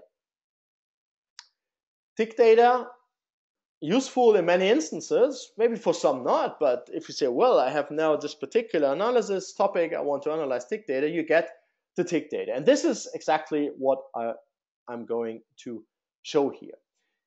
One last comment to Icon. Of course, from Icon, you get much more data and different types of data and different quality of data. For example, news data streams that you can analyze, that you can search for.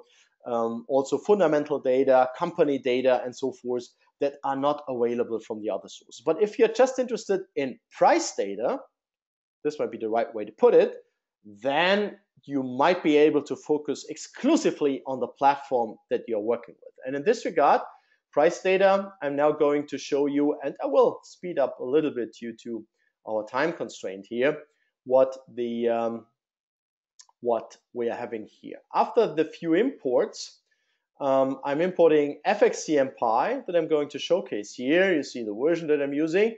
And I already get started with historical tick data here. So already related to my arguments and to the question. And you see tick data is basically available for the currency pairs that you can trade. So the retrieval of the tick data takes a little bit because we are dealing with quite a bit of data. So for the week I'm covering here, 22nd of April to 27th of April, we have retrieved 1.2 million data rows. And now when I get started working with the tick data, one of the first things that the Python code does is transforms the datetime information, which takes even longer than the download. And for the second time, when I retrieve it, you see this just milliseconds. So this is a little bit of one-time overhead, but later on we have just milliseconds. And of course, I can pick out now, let's say, 4 hours worth of tick data, so that we have data in the form of bid-ask spreads. And here we have from 12 p.m. In the tick intervals, which are heterogeneous. Obviously, we now have data where we can add, for example, a simple moving average, and we can plot the data, the tick data, plus the simple moving average. Since it's quite a bit of data, it takes a while. And you see here, and you might say, oh, well, what is going on here? For example, at this particular period, you might zoom in and have a closer look how the SMA behaves compared to the mean. So this already visually answers the question with regard to why not working with the data that is provided by the brokers. Of course, you should, and we recommend that you work with this data because First of all, it's free and it's exactly related to the instruments that you can trade, for example, on FXCM, Wanda, Interactive Brokers, Gemini, and all the other platforms out there. When I connect to the platform here, so connecting to the RESTful API, the tick data came from a different source. So here we are now connecting to the REST API. We get also access to data, not to the tick data, but we get, for example, access to, you see here, end of day data. So meaning I have retrieved the most recent end of day data points for US dollar Japanese yen currency pair. Or I say, well, give me the data end of day for last year. So, and I get the data for last year. Here again, US dollar Japanese yen. There are different parameters that we can use, and the next examples will be based on minute bar data. You see you have quite a bunch of options there. And when I now have a look, let's see, 7th of May, 12, and we get it actually up to the minute. So here we are UK time, and UK is 1 hour before us or behind, depending on it's behind in terms of time actually. So we have 2:44, and we get it's 2 hours. 2 hours. It was 2 hours off. It's GMT time. It's not UK summertime. It's GMT time. Therefore, UTC, Universal Time.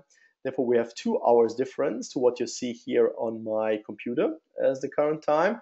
And now that I've talked quite a bit, yes, we get one more. Before it was 12:43, now we have 12:44. So you see this is updated as soon as we have minute bars. With Plotly and cufflinks, you can go and, for example, visualize candlesticks kind of nicely. This is something that cufflinks is actually pretty powerful at. It also helps you in adding statistics like Bollinger Bands. Although we are on the algo trading side, I'm pretty sure that many people want to visualize things as they go. And here I'm adding to the candlesticks and the Bollinger Band, I'm also adding RSI. I can also click on the Bollinger Band and you see this vanishes. This is completely interactive. Now a little bit of an example with regard to market prediction.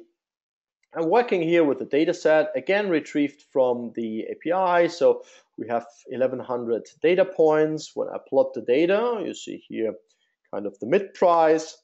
I use the same approach as introduced before in the Icon Jupyter Notebook. And I'm working here with 3 lags. In the Icon Notebook, I was working with 5 lags. Here I'm working with 3 lags. And what we want to do is we want to predict the market movement. We are not really interested in the absolute level of the price of the currency pair. Quote, we are also not really interested in the absolute value of the return, of the log return that we see. What we're interested in general when trading, when algo trading is, do we think the market goes up or do we think the market goes down? This can then be cast into a what is called classification problem. And in that sense, we translate the data that we have with regard to the lags to ones and zeros, up or down. 1 is up, 0 is down. And now you see we have a total of just 8 patterns. And this is what we would call a pattern. And machines are pretty good at pattern recognition. So I'm applying now a machine learning algorithms. Again, details follow later. And the algorithm, once I have fitted the model to the input data, is now able to predict when it sees patterns, kind of like, yeah, the market goes up, or no, the market goes down. So this is what the algorithm now does for us. And when I do vectorized backtesting, you see here the yellow line, which is the market return. And you see the blue one, where the blue one is kind of like the cumulative performance. You see in the beginning, the strategy is underperforming the market, which is here a currency pair. And towards the end, we are more than 1% plus, while the market itself is 0.5% minus over the time period tested there. So This is what is called vectorized backtesting, and we have used a support vector machine algorithm to come up with predictions about the market movements. So of course it's kind of interesting to see whether we are long or short, and compared to the passive investment, you see where the outperformance comes from. It comes from shorting the market in 446 cases of the total number of data rows that we have.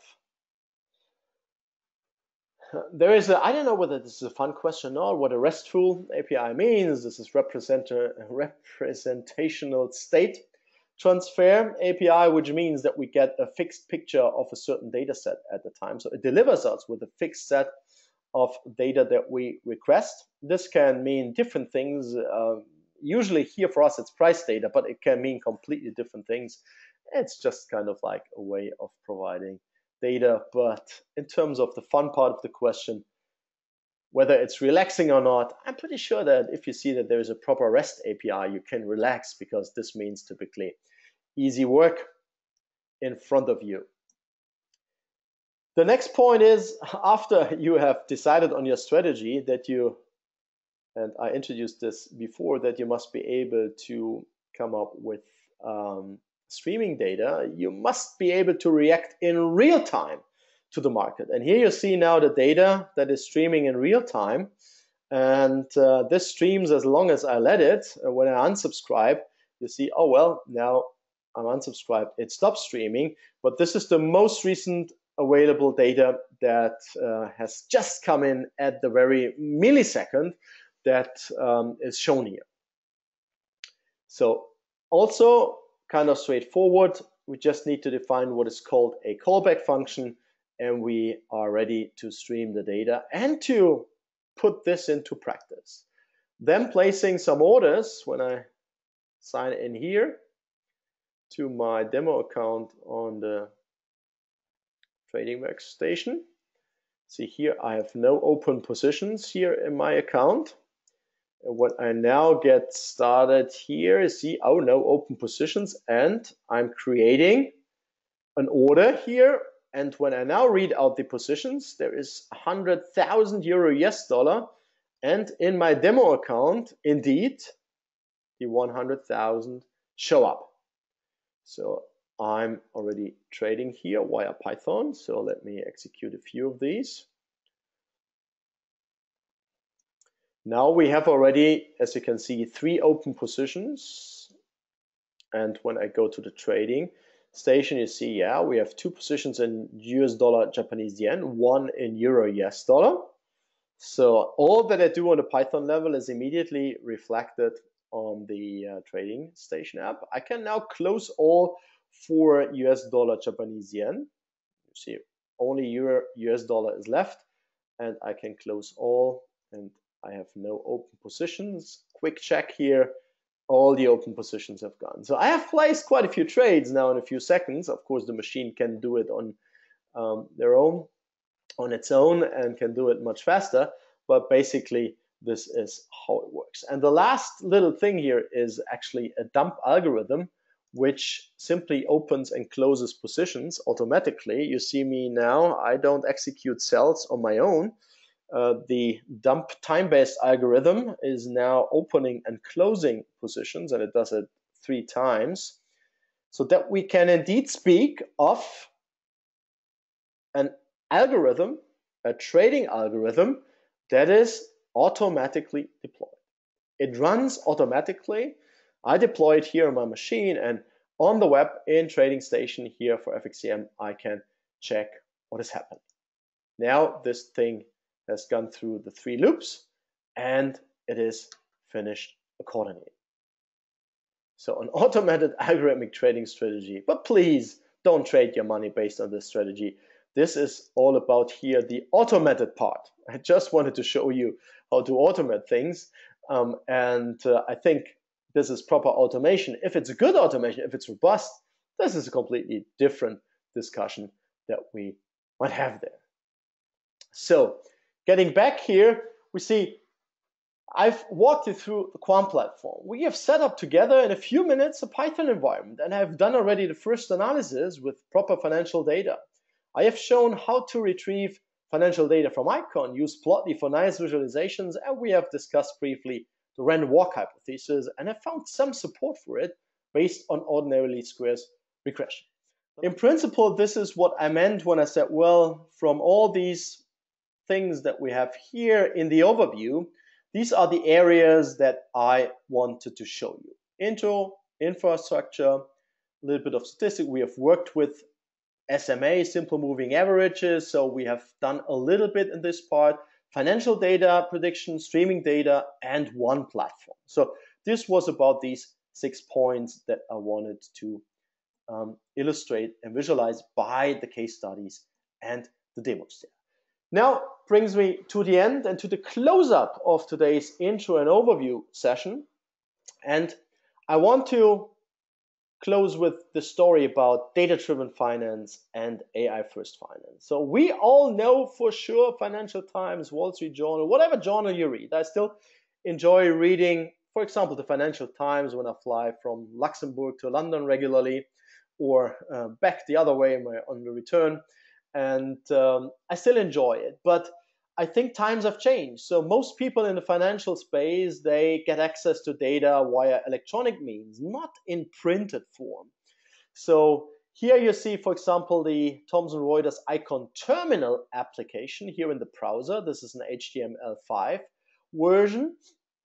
And you see that you don't need to sift through a paper or to a staple of papers to get information about Apple. You simply log in here and you get the data, be it price data, be it news, be it fundamental data, and so forth. But I think we are even one step further, and this is what I then would call the data-driven finance world. Namely that we have, and you have seen this in action, via the Thomson Reuters Icon Data API, access from Python, from Jupyter Notebook to the data. And here for tick data, speaking of Apple, you see that for 15 minutes of Apple, you get almost 2,000 observations. Nobody ever would like to print this nor read through it. This is indeed something that only machines are good. Then you might say, well, but I like reading the news. But the machines can read the news for you. And via the Thomson Reuters Icon Data API, again, the running example here, you see that I can search for news, I can retrieve texts via the API, and afterwards I can get started with my natural language processing. And I get kind of like the respective articles, maybe in the tens or in the thousands even, and I then need a machine anyways in order to be fast enough to sift through all the information. So this is what I would call data-driven finance via APIs, via REST APIs, streaming APIs, other types of APIs. We get access to tremendous amounts of data, and we need machines and we need powerful tools to get through all of this. AI-first finance. Now, since we have the data available, we can maybe speak of big data. We can apply the wonderful algorithms and techniques, tools, approaches from AI. And here a quote from one of my favorite books, Homo Deus, from Yuval Noah Harari, which says, dataism says that the universe consists of data flows, and the value of any phenomenon or entity is determined by its contribution to data processing. So this relates now to data-driven finance. Dataism thereby collapses the barrier between animals or humans and machines and expects, and now we come to the point, electronic algorithms to eventually decipher and outperform biochemical ones. What does it mean? It means that the discretionary human trader sitting in front of his or her screen is replaced by an automated trading algorithm. And we have at least seen a simpler one which placed orders automatically. Whether this is kind of like sensible is the other question, but we, towards the end of this program, are hopefully able to come up with proper algorithms which might have a chance to outperform not only human beings, but the markets. I mean, we're after a profit with reasonable risk. So this is the hope that we can come up with respective algorithms. Recently, there hasn't been that much to read about financial machine learning, financial artificial intelligence. But this has changed a little bit. And one noteworthy exception here is the book that I have shown before already, which will form a part of our program. And you find, among others, nice quotes in there. Maybe to pick out the last one, econometrics might be good enough to succeed in financial academia for now, but succeeding in practice requires machine learning. You can judge for yourself in the end if you share this opinion, but at least you should give it a try and see what's in it for you. This book here states that algorithmic trading programs are still relatively simple. I mean, it's from 2015, but maybe this can be transferred to today still. And that artificial intelligence is actually beneficial in any domain where patterns have to be found in large quantities of data. And I think this is what trading is about. We have a look at the data is increasing in quantity, so we have lots of data to crunch through. And the machines might also be better, not only in spotting the patterns, but in acting based on the patterns. And speaking of patterns, you see here just a few, a total of 20 only. But who says that these 20 are the right ones or the other 20 that you might come up with? A machine doesn't need to know about the patterns. This is sometimes confused a little bit. People ask me, Eve, how do I train pattern XYZ to the machine and how can I put this into an algorithm? The idea is that the machine learns about the patterns that prove useful and dismisses those that do not prove useful. So the machine learns even the patterns, not only that we need to train the machine. No. The machine learns the patterns. And in that sense, we might leave behind us what is called the beauty myth here in physics, but I think we've suffered from beauty myth in finance as well. In that, historically, finance was hardly ever driven by data. So I was starting with data-driven finance. So I think finance was much more brain-driven than data-driven. So people came up with theories and later on tested it based on data. Think of the CAP-M. Think of arbitrage price theory. People came up with it because it was elegant. People assumed normally distributed numbers, returns, and then came up with a solution based on their assumptions. But later on, testing it in the markets, they were proven wrong, mostly. But here in machine and deep learning, and now in algo trading, people simply dismiss the notion of elegant financial equations. They say, well, let's get started with the data, apply the algorithm, use proper hardware, implement optimization, do training, do learning, forget about the beauty, do hard work, do scaling, then test it, validate it. And these things are done over and over again. Data, algorithms, and hardware is improved. With the goal, in the machine and deep learning field, the goal might be a self-driving car. So there's all about prediction. So what happens next? What do I need to do? But in trading, it's not too dissimilar. An AI-based algo trading machine is supposed to trade on its own and to make money. So it's about automation. So the machine should learn, should be optimized, and should come up then with signals, traits, and P&Ls that we are happy with. In the same way that self-driving cars should behave properly, should not risk the lives of human beings. And in that sense, we are having here the easier task because we don't need to build a machine that drives through the real world. And usually people's lives are not at risk. So there are some facets that make our task a little bit easier, but we can nevertheless benefit from all the interesting developments in the other fields. And getting back to a data-driven, AI-based approach in this sense, compared to, and this is illustrated here on this slide, the history.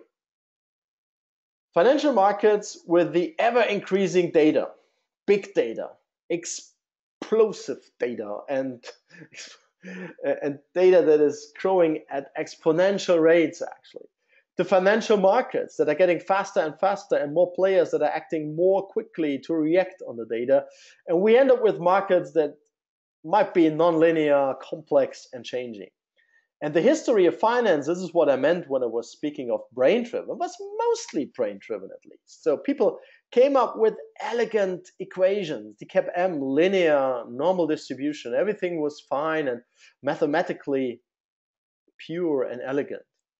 But this didn't lead to any kind of predictive power. So usually the empirical evidence is meager or not there or speaks completely against the theory. So brain-driven and beauty myth hopefully are the past.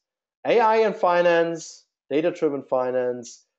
Let's start with the data, of course. Getting back to the scientific method, we have powerful algorithms that might not have anything to do with financial theory or whatnot. General neural networks, for example, and with the proper parameterization after learning and retraining, the models might be good enough for us to act on them. So that's the basic idea behind data-driven AI-first finance. These will be topics throughout the certificate program. Of course, data will drive many things that we do. AI methods are not the only ones that we are going to use, but they will be at the core as well in that sense. Bringing me to the second but last part here, the importance of practice. From the high-level topics of global importance, getting now to us and our learning approach and to you in particular. Here is a quote that I just received last week, and I'm pretty happy to read about it. And I think this is the proper priority, actually. In the sense of, in particular, the first part is what I want to highlight. That here one of our students from the last cohort pointed out and said, well, I liked watching your videos. Of course, I like to hear that. But the second part is what really made me happy. Is that, but it's much more interesting and educational to actually build something on my own. And I couldn't have better put it. And this is my hope that indeed what we provide you with is a starting point. That you watch the videos, read through the stuff carefully. In terms of reading, it's kind of the second part that relates to our materials and other materials when he points out that even when I bumped into issues, I was able to fairly quickly find the solution, which is a testament to the quality of the available documentation for the technologies that we are using. So we provide documentation, but for example, I've showed you today, Conda is well documented, Pandas is well documented. For NumPy, you find the documents in the book. So I think what we use is not kind of exotic and hardly documented. It's standard, it's well fleshed out what you can read about it. So this is actually one of my favorite quotes I ever received. But again, to re-emphasize, watch the videos, but get your hands dirty as soon as possible. Try to build something on your own and enjoy this building experience and to see your own stuff up and running. And if you say, well, but I'm not the best programmer in the world. Well, I'm not a financial expert. Yeah, you are not yet maybe the best programmer in the world, not yet the most sophisticated financial expert. But here from one of my favorite books, Peak Secrets from the New Science of Expertise, this is one of the major insights. In short, the human body and brain is incredibly adaptable. If you wish to become better at something, you can. And this is not related to age or history, nature, nurture. Everybody can. You can get better at anything, but of course you need to invest time. And therefore, we also change the program a little bit. When you look at how people are trained in the professional and business worlds, you find a tendency to focus on knowledge at the expense of skills. And he points out, Anders Ericsson, I believe the best approach would be to develop skills-based training programs. Training should focus on doing rather than on knowing. And again, this is related to watching the video. Yeah, get started with watching the video and reading through the materials, but do it afterwards. Replicate it. Try to remember it. And we try to somehow accommodate here what is called deliberate practice, that we focus on developing skills instead of like saying, well, these are the 10 trading strategies and they are good because A, B, C, D, E. No, you should be able to come up with your own ideas. You should be able to implement it on your own. We don't want any lock-in. We show you how to set up the environments. You should focus on that. And Fortunately, since we are doing programming stuff here mostly, we get usually immediate feedback and modification. The central part that I want to focus on here is effective mental representations. This is what they figured out what is most important for such a learning exercise. And getting back to one of my favorite examples in this regard, it's the chess game. Here, this is a chess position from two of the currently best grandmasters, Wesley So and the current world champion, Magnus Carlsen. And I just use this here as a symbol, but you can read in the text that, of course, chess has a complexity, so the game tree has a complexity of 10 to the power of 120 based on some average estimates. This is typically then compared to the number of atoms in the universe, which is roughly 10 to the power of 80. You can read all this on Wikipedia. And the point that I want to make is that grandmasters can, of course, not calculate all possibilities that are there. What they use are what researchers call mental representations. So they have kind of structures that they see, lines of force, center dominance, and all these kind of elements and strategies, tactics and pieces and ideas, notions that are relevant to chess playing that they use to simplify the world. And simplification, I think, is one of the major things when you get started that you should strive for. And in terms of simplification, what we try to do is to provide you with cheat sheets. I'm a big fan of cheat sheets, and the best thing to do is to create a cheat sheet on your own, but you might want to get started with the ones that we provide. So here you see two for the screen terminal and session manager, and for Docker, Linux, and Python environment, just some screenshots. But they help you, and we try to structure them along the lines of what might be most important. With regard to Vim, there are books that have hundreds of pages, just to name one. But I think for 80%, 90% of the use case, you can get by with 2 or 3 pages.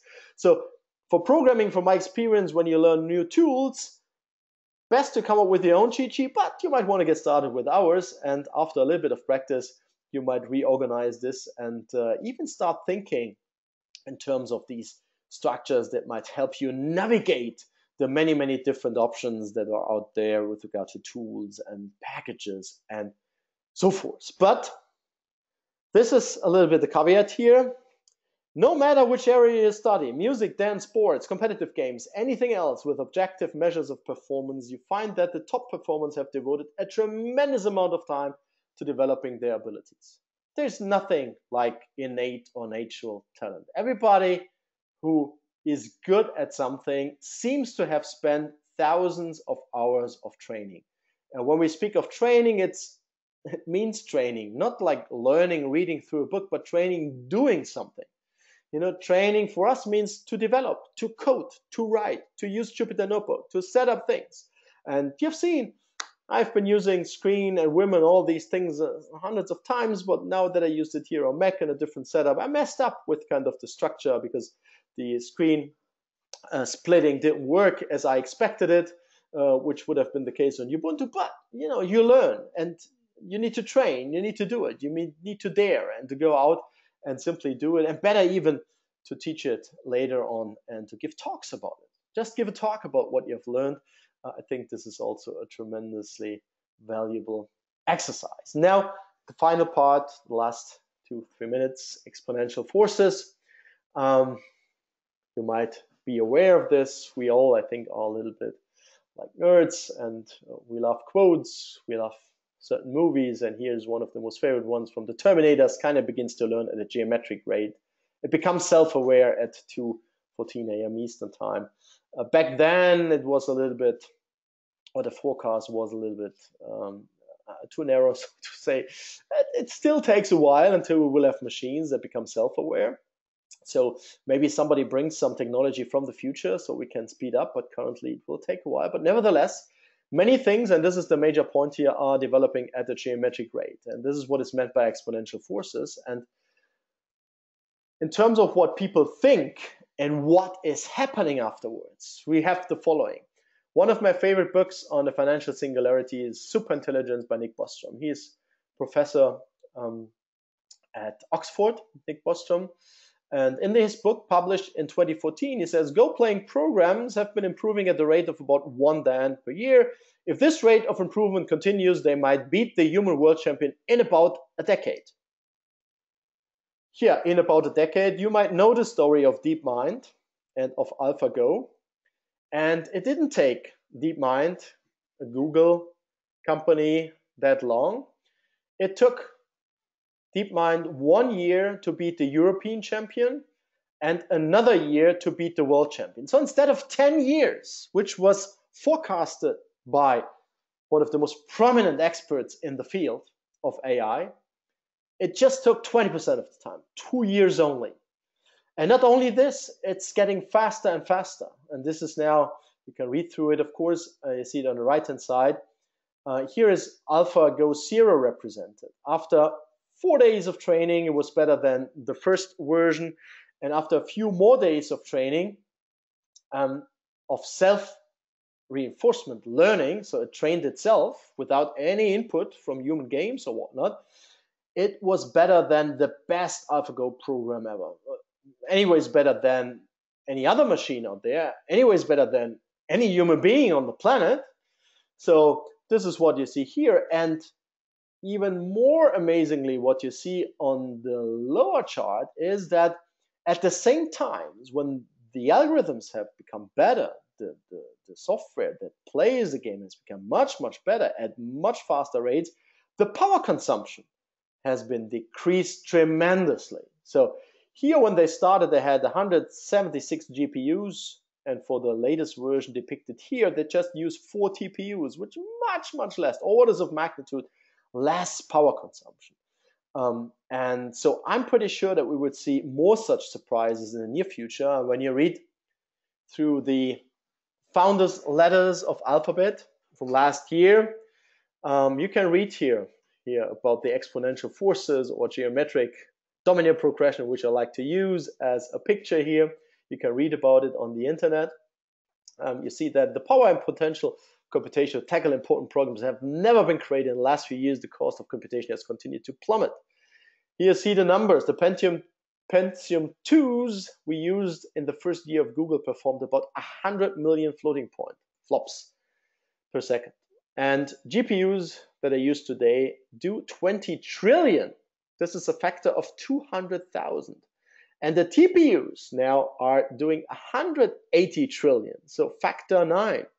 And when we then think of quantum computing, you see here, then when they get ready with their prototype of 72 qubits, this will take millions of conventional computers to be able to emulate it. And the 333 qubit error-corrected quantum computer would live up to the name of Google, offering the goal number of speed up here. And this will be amazing. This is still, I think, far out on the horizon, but at least from today's point of view, it seems possible. So I would see more of exponential developments in our field soon. And I'm pretty sure that once there is something interesting and new out there, it will immediately be transformed to the financial sector because there's so much money to be made.